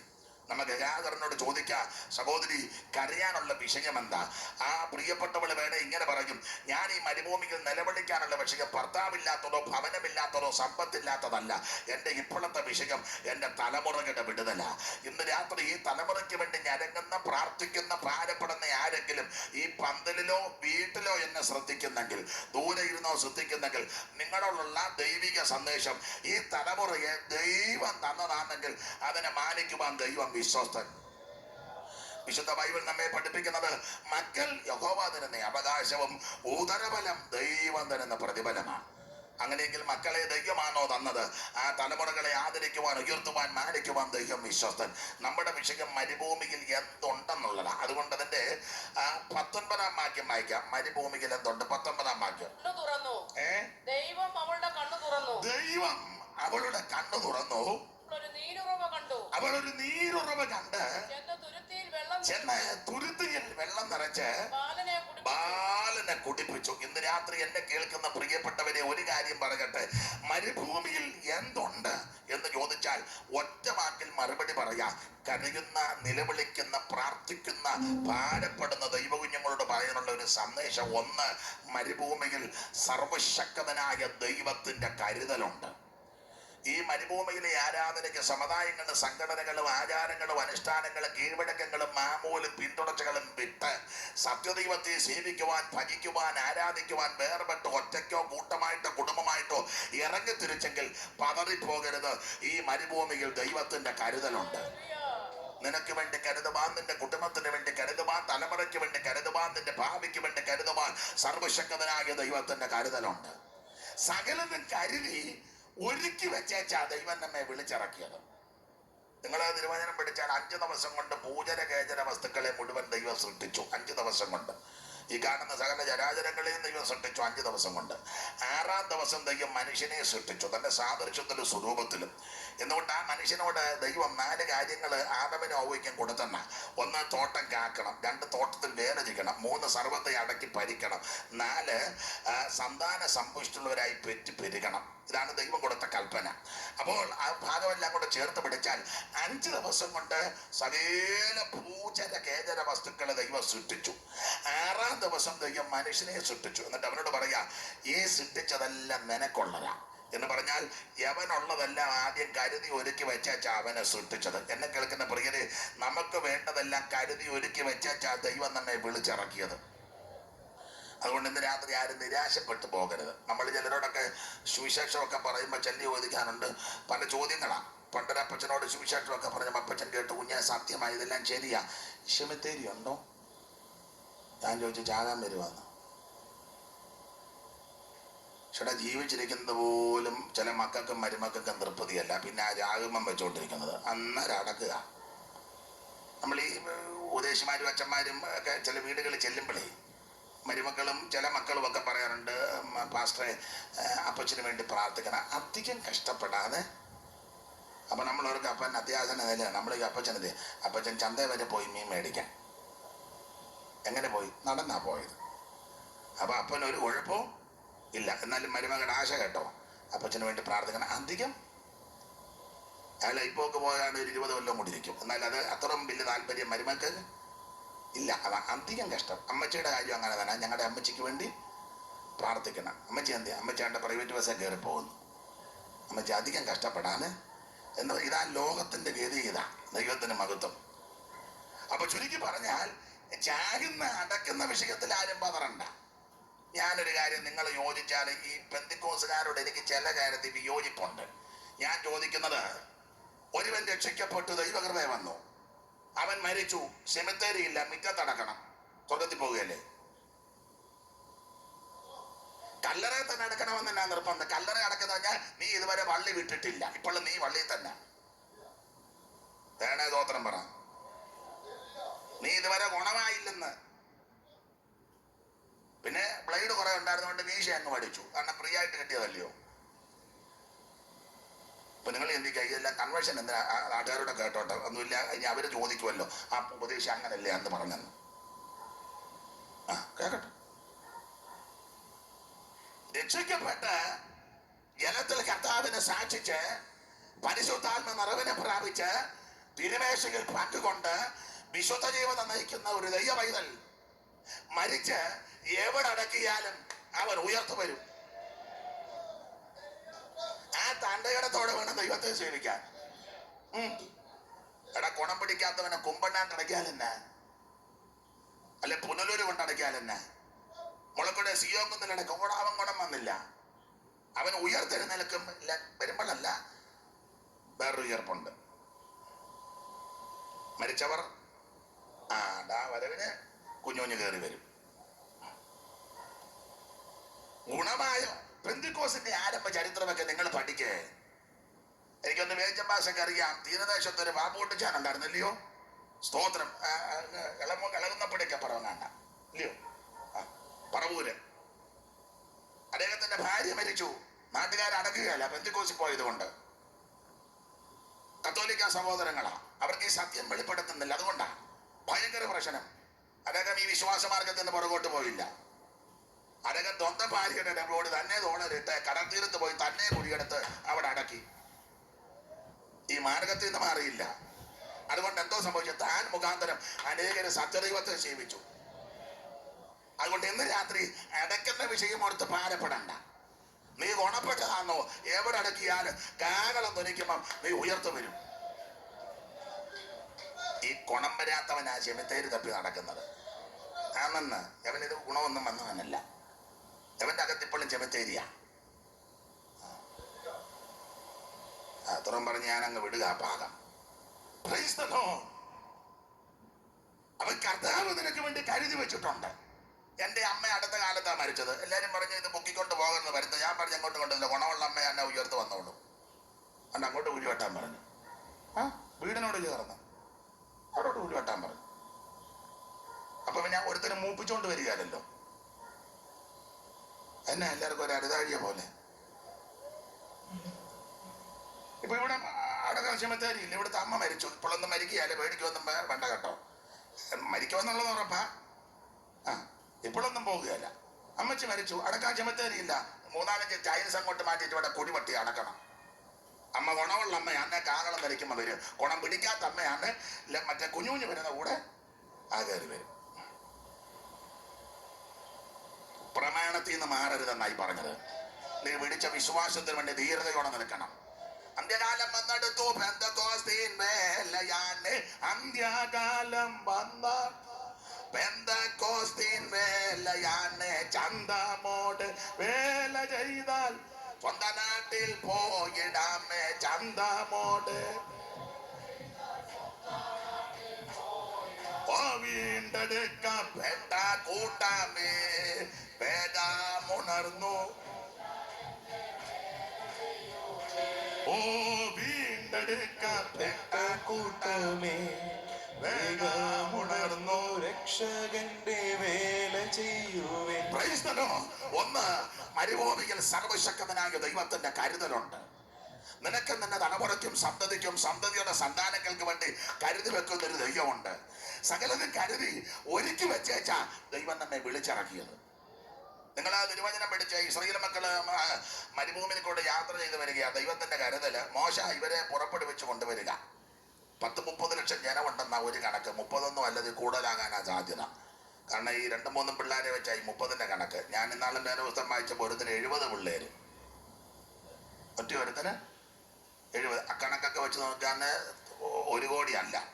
നമ്മൾ പിന്നെ അത്രയും കൂട്ടി ഇന്ന് രാത്രി വിഷമിക്കണ്ട. ഏതായാലും 10-30 ലക്ഷത്തിൽ ചില്ലുവാനും ജനം. അപ്പൊ ഇവര് മിസ്രയീം പുറപ്പെട്ട് ഇങ്ങോട്ട് പോരുക. അങ്ങനെ വരുമ്പോ മോശയുടെ നേതൃത്വത്തിൽ വരിക. മരുഭൂമിയിൽ കൂടി പ്രയാണം ചെയ്യണം. അപ്പൊ മോശ ചിന്തിക്കുക, ദൈവമേ, മരുഭൂമിയിൽ കൂടി പ്രയാണം ചെയ്യുമ്പോൾ സൂര്യന്റെ കഠിന താപമേറ്റ മാരക രോഗം വരെ വരുവന്ന അൾട്രാ വയലറ്റ് രശ്മികൾ മനുഷ്യന്റെ ശരീരത്തിൽ നിബന്ധിച്ചാൽ മാരക രോഗം വരെ ഉണ്ടായി മനുഷ്യൻ മരിച്ചിട്ടുണ്ട്. അപ്പൊ മോശ ചിന്തിക്കുക, ഈ ജനത്തിനെല്ലാം കൂടെ സൂര്യന്റെ താപം ഏൽക്കാതിരിക്കാൻ ഞാൻ ഇവിടുന്ന് കൊട കൊടുക്കുമെന്നെങ്ങാനും ചിന്തിച്ചിരുന്നെങ്കിൽ ഒരു ചുവട് വെക്കുകയല്ല. മോശ അങ്ങനെ ചിന്തിച്ചില്ല. ഇനി അഥവാ മോശ ചിന്തിച്ചാൽ ഏത് കമ്പനിയാ കൊട കൊടുക്കുന്നത്? നമ്മുടെ നാട്ടിൽ സെന്റ് ജോർജും പോപ്പി ജോൺസണും ഒക്കെയാ. ആരുടെ കൊടക്കുവാ അവര് തമ്മി എന്ന് പറയുന്നു. ഇനി 4-5 കമ്പനി കൂടി കൊട കൊടുക്കാൻ തീരുമാനിച്ചു. ഏതാ പോപ്പിയും ജോൺസണും എല്ലാം കൂടി കൊട കൊടുക്കാൻ തീരുമാനിച്ചു. 10-30 ലക്ഷം ജനമുണ്ട്. ആരായി കൊട വിതരണം ചെയ്യുന്നത്? നമ്മൾ അന്ന് ഉടനെ കൊടക്കമ്മിറ്റി ഉണ്ടാക്കുക. കൊടക്കമ്മിറ്റി നമുക്ക് എല്ലാത്തിനും അങ്ങ് കമ്മിറ്റിയാ. മാസയോഗത്തിനൊരു കമ്മിറ്റി, 10 നമുക്ക് ഭക്ഷണം കൊടുക്കുന്നതിനാ കൊടക്കമ്മിറ്റി. ഈ കമ്മിറ്റിയിലുള്ളത് മിക്കതും അഭിഷേകം പോലും പ്രാപിക്കാത്തവനാ. ഇന്ന് വരെ അവൻ അഭിഷേകം പ്രാപിച്ചിട്ടില്ല. എല്ലാവരും ആത്മാവിലാകുമ്പോൾ ഇവനിങ്ങനെ ഇറങ്ങണിട്ട് നോക്കും ആരൊക്കെയാ. പിന്നെ ഇടയ്ക്കൊരു കുലുക്കമൊക്കെ ഉണ്ട്. അപ്പോൾ ഈ കൊടക്കമ്മിറ്റി, ഇനി കൊടക്കമ്മിറ്റിക്കാര് കൊട അങ്ങോട്ട് വിതരണം ചെയ്തെന്ന് ധരിക്കുക. വിതരണം ചെയ്തപ്പോൾ ഒരു കൊട ഒടിഞ്ഞു, അല്ലെ കാലൊടിഞ്ഞ ഒരു കമ്പി അല്ലെ വിട്ടുപോയി. അത് നമ്മുടെ ഒരു സഹോദരിക്കും കിട്ടിയെന്ന് ധരിക്കുക. അതോടെ സഭയുടെ അവള് രാവിലെ 10 മണിക്ക് ആരാധനയെങ്കിൽ 9:30 ആകുമ്പോൾ കൊടയായിട്ട് വാതൊക്കെ വന്നേക്കും. കോളിന്റെ വാതൊക്കെ വരുന്നവരോട് പറയും, ഇതിന് സമാധാനം ഉണ്ടാക്കാതെ ഇന്ന് ഒരുത്തിനകത്ത് കയറ്റുകയില്ല, ആരാധിപ്പിക്കത്തില്ല. അതെന്താന്ന് വെച്ചാൽ എനിക്ക് ഒടിഞ്ഞ കൊടയാ. നിങ്ങൾ ഞാൻ ഈ സഭയുടെ ആരംഭകാലം മുതൽ ആക്റ്റീവ് മെമ്പറായിട്ട് നിന്നിട്ട് നിങ്ങൾ മനപ്പോഴും എനിക്ക് ഒടിഞ്ഞ കൊട തന്നതിന് ഇതിനൊരു പരിഹാരം ഉണ്ടാക്കാതെ. ഈ ദൈവത്തിന് നമ്മളെ എല്ലാം നന്നായിട്ട് അറിയാം. എന്നെ അറിയാം, നിങ്ങളെ അറിയാം. നിങ്ങൾക്ക് എന്നെ നന്നായിട്ട് അറിയത്തില്ല, എനിക്ക് നിങ്ങളെ നന്നായിട്ട് അറിയാം. പക്ഷെ എന്നെ നിങ്ങളെന്താ തമ്പുരാനെ നന്നായിട്ട് അറിയാം. അതുകൊണ്ട് തമ്പുരാൻ പറഞ്ഞ ഒരു കാര്യം ചെയ്യുക, ഇവിടെ കൊടക്കമ്മറ്റും വേണ്ട, ഒടക്കം വേണ്ട, ബഹളവും വേണ്ട, എല്ലാവർക്കും കൂടെ ഞാൻ ഒരു കൊട തരാം. ദൈവത്തിന്റെ കരുതല. ഈ 10-30 ലക്ഷം ജനത്തിന് ചൂടടിക്കാതിരിക്കാൻ ഒരു കൊട. അത് മറ്റൊന്നുമല്ല, മേഘത്തിന്റെ കൊട. അത് ഞാൻ തരാം. പിന്നെ ഒരു കാര്യം, ഞാൻ കൊട പിടിച്ചോളാം, നിങ്ങൾ ആരും പിടിക്കണ്ട. കാരണം നിങ്ങളെ എനിക്ക് വലിയ വിശ്വാസമൊന്നും ഇല്ല. നമ്മളെ ഒന്നും ദൈവത്തിന് വലിയ നമ്മളെ വിശ്വാസം ഉണ്ടെന്ന് പറഞ്ഞാൽ നമ്മളിരിക്കുന്ന കർത്താവ് നിനക്ക് എന്നെ അറിയത്തില്ലയോ? നന്നായിട്ട് അറിയാം. നമ്മളെ അങ്ങനെ വലിയ വിശ്വാസമൊന്നും ദൈവത്തിനില്ല. അതുകൊണ്ട് ഞാൻ പറഞ്ഞു, നിങ്ങൾ ആരും കൊട പിടിക്കണ്ട, ഞാൻ കൊട പിടിക്കാം, നിങ്ങളല്ല ഇതിന്റെ കീഴെ നിന്നാ മതി. അതിന്റെ 91-ാം സങ്കീർത്തനം, അത്യുന്നതന്റെ മറവിൽ വസിക്കുകയും സർവശക്തന്റെ നിഴലിൻ കീഴിൽ പാർക്കുകയും ചെയ്യുന്നവൻ ദൈവം തമ്പുരാൻ പിടിക്കുന്ന കൊടകിടെ കീഴെ നീ നിന്നാൽ നിനക്കൊരു ദോഷവും വരികയല്ല, ഒരു അനർത്ഥവും നിനക്ക് ഭവിക്കത്തില്ല, ഒരു ബാധകം നിന്റെ കൂടാരത്തെക്കത്തില്ല. പകൽ സൂര്യനെങ്കിലും രാത്രി ചന്ദ്രനെങ്കിലും നിന്നെ ബാധിക്കത്തില്ല. യഹോവയുടെ ദോഷവും തെറ്റാണ് വേണം നിന്നെ പരിപാലിക്കും. അവൻ നിന്റെ പ്രാണനെ പരിപാലിക്കും. ദൈവം തമ്പുരാൻ പിടിക്കുന്ന മേഘത്തിന്റെ കൊടകിടെ കീഴെ നിൽക്കണം. തമ്പുരാൻ പറഞ്ഞ് നിങ്ങൾ ആരും പിടിക്കണ്ട, നമ്മൾ പിടിച്ചാൽ നമുക്ക് ഇഷ്ടമുള്ളവരെ കയറ്റും, അല്ലാത്തവരെ ഞാനങ്ങ് പൊതുവെ പറയാ. ലോകമൊക്കെ കേൾക്കുന്നുണ്ടായിരിക്കും, കേൾക്കാം. അതുകൊണ്ട് അങ്ങ് പൊതുവെ പറഞ്ഞ് IPC-കാരുടെ ആ കൊട കൊടുക്കുന്ന പറയും കുമ്പനായിട്ട് പിടിക്കും. അത് ഞങ്ങൾ സ്റ്റേറ്റ് ജനറൽ കൗൺസിലെ സ്റ്റേറ്റ് പിന്നെ അതിനോട് ബന്ധപ്പെട്ടവരൊക്കെ കൊട കയറി പിന്നെ നോക്കട്ടെ ആൾക്കാരെ കയറ്റാവുന്ന കുമ്പനായിട്ടേ കൊട പിടിക്കൂ. IPC-കാരുടെ കൊട കൊടുത്താം. അസംബ്ലീസ് കൂടെ കൊട കൊടുത്താൽ പോലെ ഞങ്ങൾ പുനലൂര് പിടിക്കും. എല്ലാവരും അങ്ങോട്ട് വന്നാൽ മതി. ആദ്യം ഞങ്ങൾ പ്രസ്ബിറ്ററിമാർ, സൂപ്രണ്ട്, അസിസ്റ്റന്റ്, അങ്ങനെ ചില വകുപ്പുകളുണ്ട്, അവരൊക്കെ ആദ്യം കൊടക്കകത്ത് കയറും. പിന്നെ അതിൻ്റെ അരുതാഴികളൊക്കെ കയറ്റും. അങ്ങനെയൊക്കെ ഞങ്ങൾ പിടിക്കും. പുനലൂരെ പിടിക്കും. ചർച്ചോക്കോടുകാരുടെ ആ കൊട കൊടുക്കുന്ന പറയും 2 കൊട വേണം. കാരണം വെളുത്ത ശീലയുള്ളൊരു കൊടയും കറുത്ത ശീലയുള്ള ഒരു കൊടയും. അതിനാണ് ഇറക്കി പിടിക്കിട്ട് കാണും. വെളുത്ത ശീലയുള്ള കൊട ഞങ്ങൾ മുളക്കൊടയെ പിടിക്കും, കറുത്ത ശീലയുടെ കൊട ഞങ്ങൾ പാക്കിൽ പിടിക്കും. മനസ്സിലായി കാണുമല്ലോ. ദൈവത്തിന് നമ്മളെല്ലാം നന്നായിട്ട് അറിയാമല്ലോ. ഷാരോക്കാരുടെ കൊട കൊടുത്താൽ പറയും തിരുവല്ലായിലാ പിടിക്കുന്ന, ഇടയൊന്നും അധികമില്ല, എല്ലാവരും ഒന്നും ഇങ്ങോട്ട് വരേണ്ട കൊട കാണാൻ വേറെ കാനും പോകാൻ പറയും. സൗകര്യം അധികം ഇല്ലാഞ്ഞിട്ടാ. അപ്പോൾ നിങ്ങൾ കയറ്റും, പക്ഷേ സൗകര്യം അവിടെ അധികം ഇല്ല. അങ്ങനെ ഒത്തിരി ചിങ്ങാന സൈഡിലാ കുട പിടിക്കുന്നത് പറയാം. ആദ്യം ഞങ്ങളുടെ ഗ്രൂപ്പുകാരുണ്ട് വള്ളത്തെ വന്നവര് അവരാദ്യം അങ്ങോട്ട് ആദ്യം കയറും. പിന്നെ അതിന്റെ ബാക്കി ആൾക്കാര് അതിന്റെ പരുവത്തിന് കേട്ടും ഞാൻ പിന്നെ പറഞ്ഞോളാം. നമ്മളെല്ലാം ദൈവത്തിന് നന്നായിട്ട് അറിയാമെന്ന് ഇതൊക്കെ സഹിക്കാം. TPM-കാരുടെ ഇതിലെങ്ങാനും കുട കൊടുത്താ നിങ്ങൾ പറയും ഞങ്ങൾ ആദ്യം കുട പിടിക്കുന്നത് അത് മിക്കാരും കേരളത്തിൽ തന്നെ കൊട്ടാരക്കരെ പിടിക്കും. ഞങ്ങൾ 144,000 പേര് ആദ്യം കയറും. പിന്നെ എവിടെ ഉണ്ടോ നിന്നെ ഒന്നും കയറ്റിയാലും പെടാന്ന് പറയും. ദൈവത്തിന് എന്നെ നിങ്ങളെ നന്നായിട്ട് അറിയാം. നമുക്ക് ഇഷ്ടമില്ലാത്തവനെ, നമുക്ക് തൃപ്തിയില്ലാത്തവനെ, നമ്മുടെ താളത്തിനൊന്നുള്ളാത്തവനെ ഇതിനകത്ത് കയറ്റുകയല്ല. പക്ഷെ തമ്പുരാൻ അങ്ങനല്ല. അതുകൊണ്ടാണ് ദൈവം പറഞ്ഞത് നിങ്ങളാരും കുട പിടിക്കണ്ട, എനിക്കൊരുത്തനും വിശ്വാസമില്ല, ഞാൻ ഈ കുട പിടിക്കും. വിശ്വാസത്തോട് ഇതിന്റെ കീഴി വന്ന നിനക്ക് യാതൊരു ദോഷവും വരികയില്ല. ഇന്ന് രാത്രി ദേശത്തോടും കൂടപ്പെട്ടവരോടും പറയാ, ദൈവം തമ്പുരാൻ പിടിക്കുന്ന മേഘത്തിന്റെ കൊടയുടെ കീഴെ നിന്നാൽ നിനക്ക് യാതൊരു ദോഷവും വരികയില്ല. ഈ മരുഭൂമിയിൽ ദൈവത്തിന്റെ കരുതലുണ്ട്. ഞാനധികം വിസ്തരിക്കുന്നില്ല. നമ്മുടെ വിഷയം മരുഭൂമിയിൽ എന്തുണ്ട്? ഒന്ന്, ദൈവത്തിന്റെ കരുതൽ. ഇനി ആ 1-2 പോയിന്റുകൾ ഓടിച്ച് പറഞ്ഞ് നമുക്ക് അങ്ങ് നിർത്താം. കർത്താവിന്റെ മുഖത്ത് മരുഭൂമിയിൽ എന്തുണ്ട്? ആ 3-ാം അധ്യായത്തിന്റെ 1-2 വായിച്ചേ. പുറപ്പാട് മരുഭൂമിയിൽ എന്തുണ്ട്? പുറപ്പാട് 3:1-2. മോശ മിദ്യാനിലെ പുരോഹിതനും തന്റെ അമ്മായിയപ്പനുമായ ഇത്രോവിന്റെ ആടുകളെ മേയിച്ചുകൊണ്ടിരുന്നു. അവൻ ആടുകളെ മരുഭൂമിക്കപ്പുറത്ത് ദൈവത്തിന്റെ പർവ്വതമായ ഹോരേബ് വരെ കൊണ്ടുവന്നു.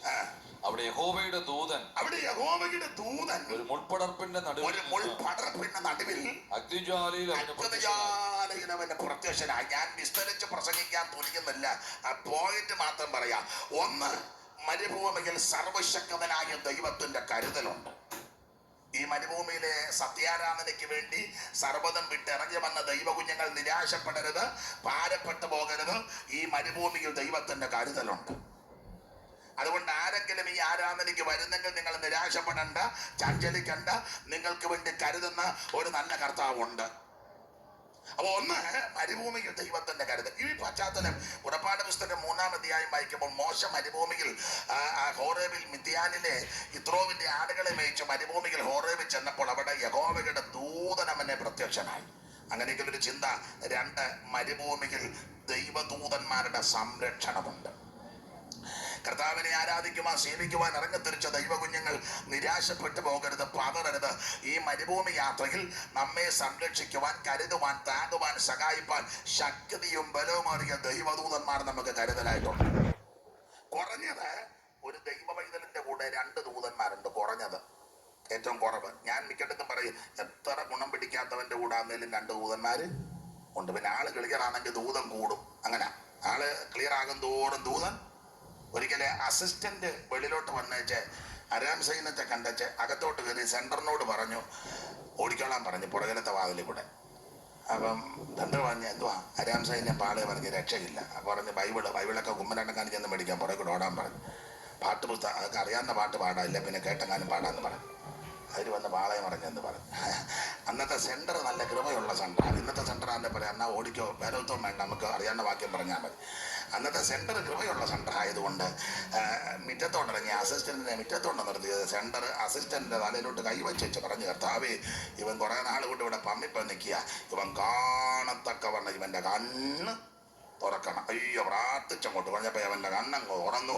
നോക്കിയപ്പോ ഒരു മല നിറയെ ദൂതന്മാർ. ആമേൻ. നമുക്ക് വേണ്ടി ദൈവം ദൂതനെ അയക്കും. പ്രാർത്ഥിക്കുന്ന, ആരാധിക്കുന്ന, ജീവിക്കുന്ന ദൈവകുഞ്ഞുങ്ങൾക്ക് വേണ്ടി ദൈവം ദൂതനെ ഇറക്കും. ദാനിയേലിനെ സിംഹ ഗുഹയ്ക്കകത്തിട്ട് രാജാവിന് ഉറക്കം വന്നില്ല. രാജാവ് ഓൾ നൈറ്റ് നടത്തിയെന്നുള്ളതാ. ദാനിയേൽ ഉറങ്ങിക്കാണും. കാരണം സങ്കീർത്തനക്കാരൻ പറഞ്ഞത് ഞാൻ സമാധാനത്തോടെ. ദാനിയേൽ ഉറങ്ങി. രാജാവ് ഉറങ്ങാതെ ഓൾ നൈറ്റ് നടത്തിയ ചോട് വന്ന് ചോദിച്ചു, ആ ഗുഹാമുഖത്ത് രാവിലെ ജീവനുള്ള ദൈവത്തിന്റെ ദാസാകുന്ന ദാനിയേലെ നീ അതിനകത്തുണ്ടോ? ദാനിയേൽ കരയ്ക്കോട്ട് കയറി എന്റെ ചിന്തയാ കൈയടിച്ചേച്ച് പറഞ്ഞു, രാജാവിന് ദീർഘായുസ്സുണ്ടാകട്ടെ. രാജാവേ, സിംഹങ്ങൾ എനിക്ക് കേടുവരുത്താതിരിക്കേണ്ടതിന് എന്റെ ദൈവം തന്റെ ദൂതനെ വിട്ട് സിംഹത്തിന്റെ വായ അടച്ചു. ആരാധിക്കുന്ന, പ്രാർത്ഥിക്കുന്ന, ജീവിക്കുന്ന ദൈവകുഞ്ഞുങ്ങൾക്ക് വേണ്ടി ദൈവം മരുഭൂമിയിൽ ദൂതനെ ഇറക്കും. ഇന്ന് രാത്രി 2 മരുഭൂമിയിൽ ദൈവദൂതന്മാരുടെ സംരക്ഷണം. ഈ ചില ദൈവകുഞ്ഞുങ്ങളും പ്രിയപ്പെട്ടവരും പറയുന്ന ഞാൻ കേട്ടിട്ടുണ്ട്. ചിലര് വണ്ടി എന്നെ ഇടിക്കാമെന്നറിയാം, ആരാ തന്നെ എടുത്തു മാറ്റുന്നത് പോലെ ഞാൻ ആ സൈഡിലോട്ട്. അത് അങ്ങനെ തന്നെ പിന്നെ ദൂതം തട്ടി മാറ്റിയതാ. നീ വണ്ടി കയറി അറിയേണ്ട സന്ദർഭങ്ങൾ എത്ര വന്നു. നടറോഡിൽ നിന്നെ തള്ളിയിട്ട് എന്റെ ഭാഷ പറഞ്ഞ വള്ളി കൊട്ടയ്ക്കകത്ത് വാരി എടുക്കത്തക്ക വിധത്തിൽ വൈരി നിനക്കെതിരെ പൊരുതിയതാ. പക്ഷെ വണ്ടി കയറി അറിയാതെ നിന്നെ തട്ടി മാറ്റിയ ദൈവത്തിന്റെ ദൂതനാ. ഇന്നും ദൈവദൂതന്മാരുടെ സംരക്ഷണമുണ്ട്. ആരാധിക്കുന്ന, പ്രാർത്ഥിക്കുന്ന, ദൈവത്തെ സേവിക്കുന്ന, മരുഭൂമിയിൽ കർത്താവിനെ ഉണ്മയോടെ ആരാധിക്കുന്ന ദൈവകുഞ്ഞുങ്ങൾക്ക് വേണ്ടി ദൈവം തന്റെ ദൂതനെ ഇറക്കും. അവൻ നിന്നെ കുറിച്ച് തന്റെ ദൂതന്മാരോട് കൽപ്പിക്കും. കർത്താവിന്റെ മുഖത്ത് ഒന്ന്, മരുഭൂമിയിൽ ദൈവത്തിന്റെ കരുതലുണ്ട്. രണ്ട്, മരുഭൂമിയിൽ ദൈവദൂതന്മാരുടെ സംരക്ഷണം. മൂന്ന്, മരുഭൂമിയിൽ 3:18 പുറപ്പാട് 3:18 മരുഭൂമിയിൽ എന്തുണ്ട്? എന്നാൽ അവർ നിന്റെ വാക്ക് കേൾക്കും. അപ്പോൾ നീയും ഇസ്രായേൽ മൂപ്പന്മാരും മിസ്രയീം രാജാവിന്റെ അടുക്കൽ ചെന്ന് അവനോട്, എബ്രായരുടെ ദൈവമായ യഹോവ ഞങ്ങൾക്ക് വെളിപ്പെട്ടു വന്നിരിക്കുന്നു. ആകയാൽ ഞങ്ങൾ 3 ദിവസത്തെ വഴി മരുഭൂമിയിൽ ചെന്ന് ഞങ്ങളുടെ ദൈവമായ യഹോവയ്ക്ക് യാഗം കഴിക്കട്ടെ എന്ന് പറഞ്ഞു. 3 ദിവസത്തെ വഴി. ആ 3 ദിവസത്തെ വഴി കഴിഞ്ഞ് അങ്ങ് മരുഭൂമിയിൽ ചെന്ന് ഞങ്ങളുടെ ദൈവത്തിന് യാഗം എന്ന് പറഞ്ഞാൽ മരുഭൂമിയിൽ യാഗമുണ്ട്, ആരാധനയുണ്ട്. പടിയിൽ നിയമത്തിൽ പല യാഗങ്ങൾ പഠിക്കുന്നുണ്ട്. ഹോമയാഗവും പാപയാഗവും അകൃത്യയാഗവും സമാധാന യാഗമൊക്കെ. ഈ യാഗങ്ങളെല്ലാം വരുമാനിരുന്ന മഹായാഗത്തിന് നിഴല. സാക്ഷാൽ യാഗം യേശു ക്രിസ്തുവിന്റെ പരമയാഗമാണ്. അപ്പോൾ ഈ പാപയാഗവും അകൃത്യയാഗവും ഹോമയാഗമല്ല. കാൽവറിയുടെ കുലമരത്തിൽ കർത്താവാകുന്ന യേശു ക്രിസ്തു പാപയാഗമായി ഏകയാഗമായി തീർന്നപ്പോൾ ഈ യാഗത്തിനെല്ലാം അറിഞ്ഞു വന്നു. ഏകയാഗത്താൽ സദാകാലത്തേക്കും പാപത്തിന് പരിഹാരം വരുത്തിയെന്ന. അപ്പോൾ ആ യാഗങ്ങളെല്ലാം തീർന്നു. എന്നാൽ പുതിയ നിയമത്തിന്റെ ഉപദേശപ്രകാരം ഇപ്പോൾ നമുക്കൊരു യാഗമുണ്ട്. അത് മറ്റൊന്നുമല്ല, സ്തോത്രമെന്ന യാഗം. അങ്ങനെ തിരുവചനത്തിൽ പറയുന്നത്, സ്തോത്രമെന്ന യാഗം അർപ്പിക്കുന്നവൻ എന്നെ. ആ കാര്യത്തിന് ഞാൻ ഏറ്റവും കൂടുതൽ ബഹുമാനിക്കുന്നത് TPM-കാരെയാണ്. നന്നായിട്ട് സ്തോത്രം ചെയ്യും. നമ്മുടെ ആൾക്കാർക്ക് വെളിവും വെള്ളിയാഴ്ചയില്ല. സ്തോത്രം ചെയ്യാന്ന് പറഞ്ഞ ഉടനെ ലേലിയ. ഒരിക്കൽ കൂടെ സ്തോത്രം ചെയ്യാം, ലേലിയ. പറയുന്ന പുള്ളിക്കും ബോധമില്ല, കേൾക്കുന്നവർക്കും സ്തോത്രം എന്നതാ, ഹല്ലേലിയ എന്നതാ. യാതൊരു വെളിവില്ലാതായി വന്നിരിക്കുന്നത്. കാരണം തിരുവചനത്തിൽ അങ്ങനെ ഒരു വാക്യമുണ്ട്, അവർക്ക് ഒരു ബോധവും ഇല്ലെന്ന്. അങ്ങനെ വാക്യമുണ്ട്. സ്തോത്രം ചെയ്യാന്ന് പറഞ്ഞാൽ സ്തോത്രം ചെയ്യണം. അതിനങ്ങേറ്റം ബഹുമാനിക്കുന്ന TPM-കാരൻ നന്നായിട്ട് സ്തോത്രം ചെയ്യും. അപ്പോൾ ഈ മരുഭൂമിയിൽ സ്തോത്രം എന്ന യാഗം, സ്തോത്രത്തിന് ശക്തിയുണ്ട്. നമ്മളെ പണ്ടൊക്കെ സ്തോത്രക്കാരെന്നൊക്കെ കളിയാക്കി. ഇപ്പൊ അങ്ങനെ കളിയാക്കുന്നത് കാരണം നമ്മൾ സ്തോത്രം പറയുന്നില്ലല്ലോ. പണ്ട് നാട്ടുകാരും സ്തോത്രം കളിയാക്കിയാന്നല്ലേ പറയും. ഇപ്പൊ നമ്മൾ പോയ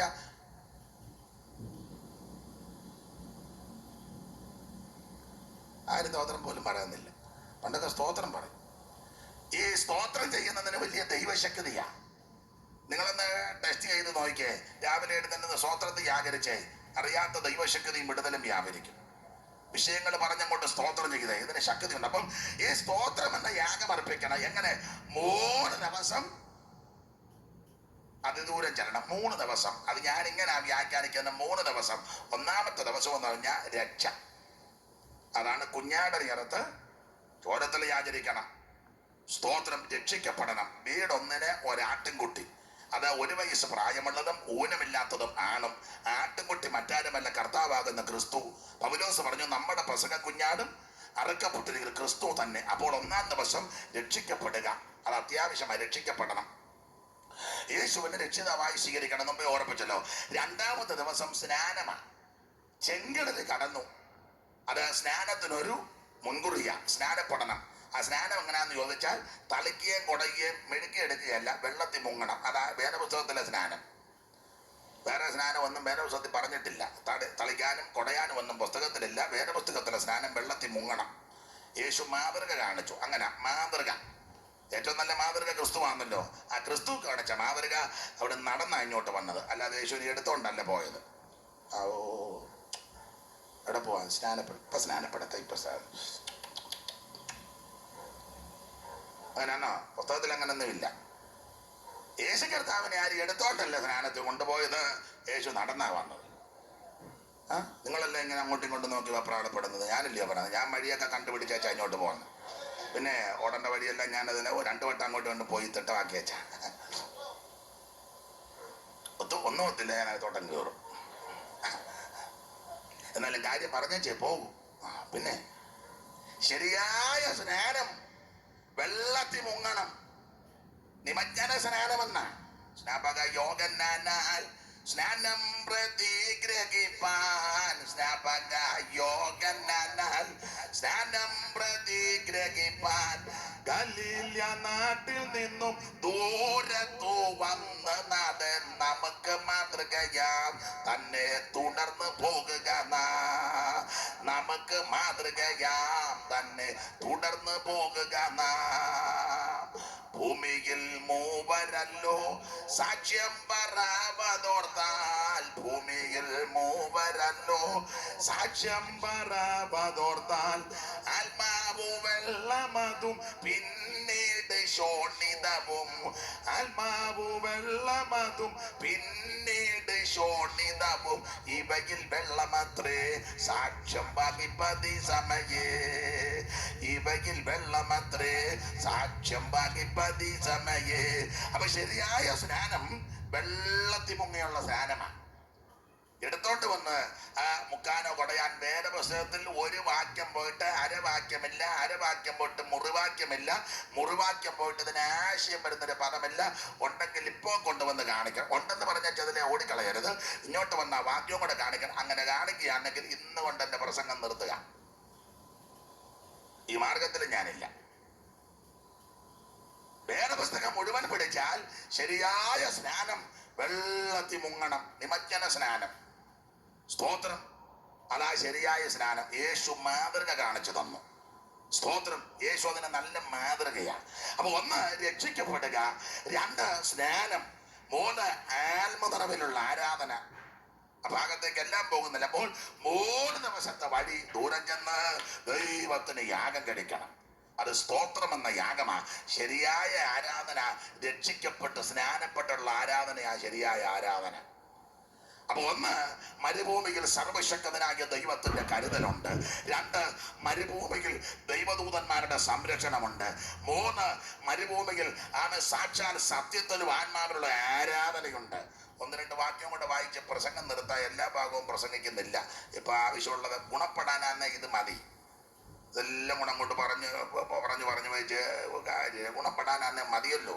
അപ്പോൾ 1-2 കാര്യം കൂടെ പറഞ്ഞങ്ങ് നിർത്താം. പുറപ്പാട് പുസ്തകം 15-ാം അധ്യായത്തിന്റെ 22 മുതൽ 27 വരെയുള്ള വേദഭാഗം വായിച്ച് ചില കാര്യം കൂടെ പറഞ്ഞങ്ങ് നിർത്താം. വായിച്ചേ. പുറപ്പാട് 15-ന്റെ 22 മുതൽ 27 വരെ. അനന്തരം മോശെ ഇസ്രായേലിനെ ചെങ്കടലിൽ നിന്നും പ്രയാണം ചെയ്യിച്ചു. അവർ ശൂർ മരുഭൂമിയിൽ ചെന്ന് 3 ദിവസം മരുഭൂമിയിൽ വെള്ളം കിട്ടാതെ സഞ്ചരിച്ചു. അതെ, ശ്രദ്ധിക്കുക. എല്ലാം വായിച്ചു പോയാൽ എത്രയോ സമയം കൊണ്ട് ലാഭിക്കും. ഞാനങ്ങ് പറയാം. അനന്തരം മോശ ഇസ്രായേലിനെ ചെങ്കടലിൽ നിന്ന് പ്രയാണം ചെയ്യിച്ചവർ ശൂർ മരുഭൂമി ചെന്ന് 3 ദിവസം മരുഭൂമിയിൽ വെള്ളം കിട്ടാതെ സഞ്ചരിച്ചു. മാറയിലെത്തിയാറേ മാറയിലെ വെള്ളം കുടിപ്പാൻ കഴിഞ്ഞില്ലത് കയ്പുള്ളതായിരുന്നു. അപ്പോൾ ജനം ഞങ്ങൾ എന്ത് കുടിക്കുമെന്ന് പറഞ്ഞ് മോശയുടെ നേരെ പെറുപെറുത്തു. അവൻ യഹോവയോട് അപേക്ഷിച്ചു. യഹോവ അവന്റെ ഒരു വൃക്ഷം കാണിച്ചു കൊടുത്തു. അവൻ അവിടെ വെച്ച് അവനവരെ പരീക്ഷിച്ചു. അവിടെ വെച്ച് അവൻ അവർക്കൊരു ചട്ടവും പ്രമാണവും കൊടുത്തു.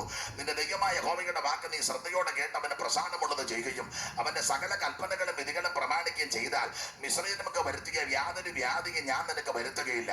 ഞാൻ നിന്നെ സൗഖ്യമാക്കുന്ന യഹോവയാകുന്നു. 27-ാം വാക്യത്തിൽ പിന്നെ അവർ എലീമിലെത്തി. അവിടെ 12 നീരറോ 70 ഈന്തപ്പനയുണ്ടായിരുന്നു. അവിടെ അവർ വെള്ളത്തിനിരിക്കെ പാളയമണങ്ങി.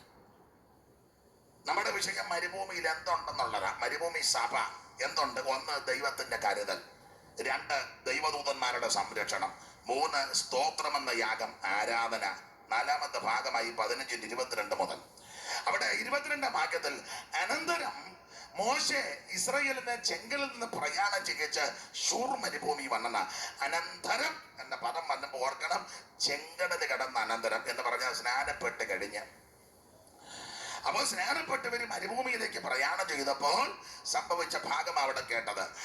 മോശ ഇസ്രായേലിനെ ചെങ്കടലിൽ നിന്ന് പ്രയാണം ചെയ്യിച്ച് അവർ ശൂർ മരുഭൂമിയിൽ ചെന്ന് 3 ദിവസം മരുഭൂമിയിൽ വെള്ളം കിട്ടാതെ സഞ്ചരിച്ചു. തൊണ്ട വരണ്ട് ഉണങ്ങി വളരെ ഭാരപ്പെട്ട് 3-ാമത്തെ ദിവസം വെള്ളമുള്ളൊരു സ്ഥലത്ത് ചെന്നു. ഈ തൊണ്ട വരണ്ട് ഉണങ്ങി ഭാരപ്പെട്ട ദൈവകുഞ്ഞുങ്ങൾ ഈ വെള്ളമുള്ള സ്ഥലത്ത് വന്ന കണ്ട വെള്ളം കോരി വായിലേക്ക് ഒഴിച്ചു. പക്ഷെ അകത്തോട്ട് ഇറങ്ങാൻ മേല കയ്പ. അങ്ങനെയൊക്കെ ഒരു ചിന്ത പറയാ. മരുഭൂമിയിൽ മാറയുടെ അനുഭവങ്ങളുണ്ട്. എപ്പോഴും കരുതലും വിടുതലും ആണോർത്ത് തന്നെ ഇരിക്കരുത്. ചില പ്രത്യേക സന്ദർഭങ്ങളിൽ കൈപ്പേറിയ രംഗങ്ങൾ വരും. മരുഭൂമിയിൽ മാറാകുണ്ട്. ഈ മാറയുടെ മധ്യത്തിൽ ഇവർ പിറവരത്ത് പ്രശ്നമുണ്ടാക്കിയപ്പോൾ മോശ ദൈവത്തോട് നിലവിളിച്ചു.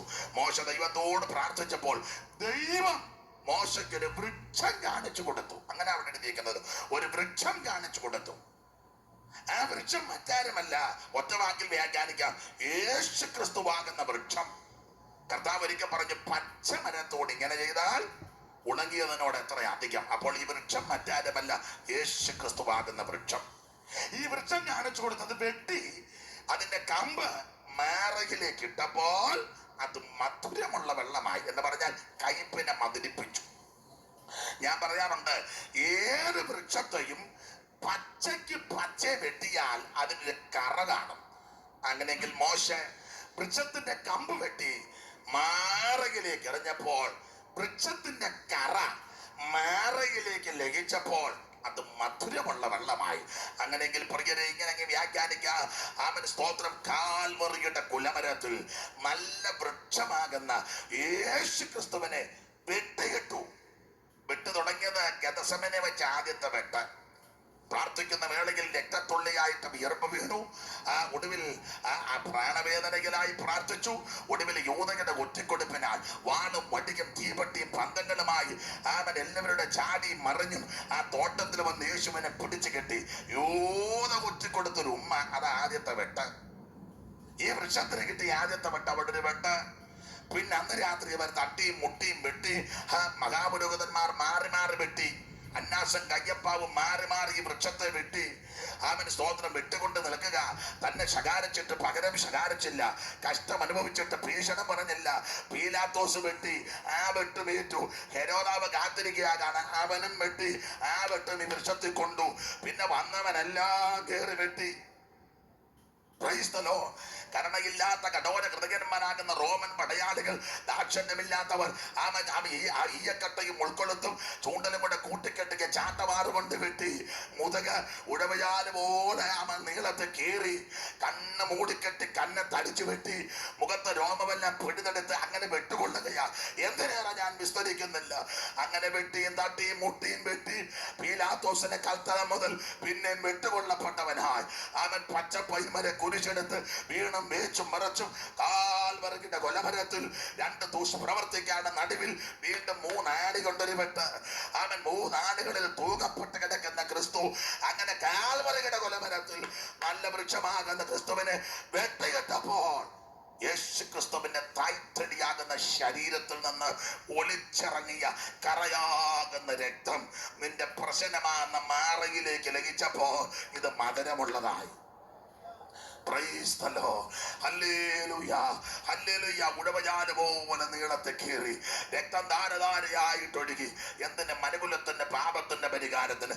ഞാനും നിങ്ങളും ചെയ്ത അക്രമങ്ങളും അനീതികളും പരിഹരിക്കുവാൻ യേശു നമുക്ക് വേണ്ടി പാപം വഹിച്ചു, ശാപം വഹിച്ചു, വേദനകളേറ്റു, അടിയേറ്റു, നിന്നയേറ്റു, തുപ്പലേറ്റ് ഈ പീഡകളും പങ്കപ്പാട് സഹിച്ച് അങ്ങനെ നല്ല വൃക്ഷമാകുന്ന ക്രിസ്തുവേശുവിനെ വെട്ടിയിട്ടപ്പോൾ യേശു ക്രിസ്തുവിന്റെ തായ്തടിയാകുന്ന ശരീരത്തിൽ നിന്ന് ഒലിച്ചിറങ്ങിയ കറയാകുന്ന രക്തം നമ്മുടെ പ്രശ്നമാകുന്ന മാറയിലേക്ക് ലഭിച്ചപ്പോൾ അത് മധുരമുള്ളതായി. ഇന്ന് രാത്രി എന്നെ കേൾക്കുന്ന ദേശനിവാസികളോട് കൂടപ്പെട്ടവരോട് പറയട്ടെ, യേശു ക്രിസ്തുവിന്റെ രക്തത്തിന് ശക്തിയുണ്ട്. ഇന്ന് രാത്രി ആ രക്തത്തിന്റെ ശക്തി ഇവിടെ വ്യാപരിക്കുക. ഈ രക്തത്തിന്റെ പ്രത്യേകത: 1, പാപം മോചിക്കുന്ന രക്തം; 2, രോഗം സൗഖ്യമാക്കുന്ന രക്തം; 3, മാറയെ മധുരിപ്പിക്കുന്ന രക്തം; 4, ഗുണകരമായി സംസാരിക്കുന്ന രക്തം; 5, നിർമ്മല രക്തം; 6, പരിശുദ്ധ രക്തം; 7, ആരാധിക്കാൻ സജ്ജരാക്കി തീർത്ത രക്തം; 8, സംസാരിക്കുന്ന രക്തം; 9, ഹാബേലിന്റെ രക്തത്തെക്കാൾ ഗുണകരമായി സംസാരിക്കുന്ന രക്തം. ഇന്ന് രാത്രി ആ രക്തത്തിന്റെ ശക്തി ഇവിടെ വ്യാപരിക്കുക. ഏറ്റുപറ, അനുദപിക്ക്, അനുതാപത്തോടെ അടുത്തുവാ. ഇന്ന് രാത്രി യേശു നിന്നെ രക്ഷിക്കുന്ന രാത്രിയാകട്ടെ.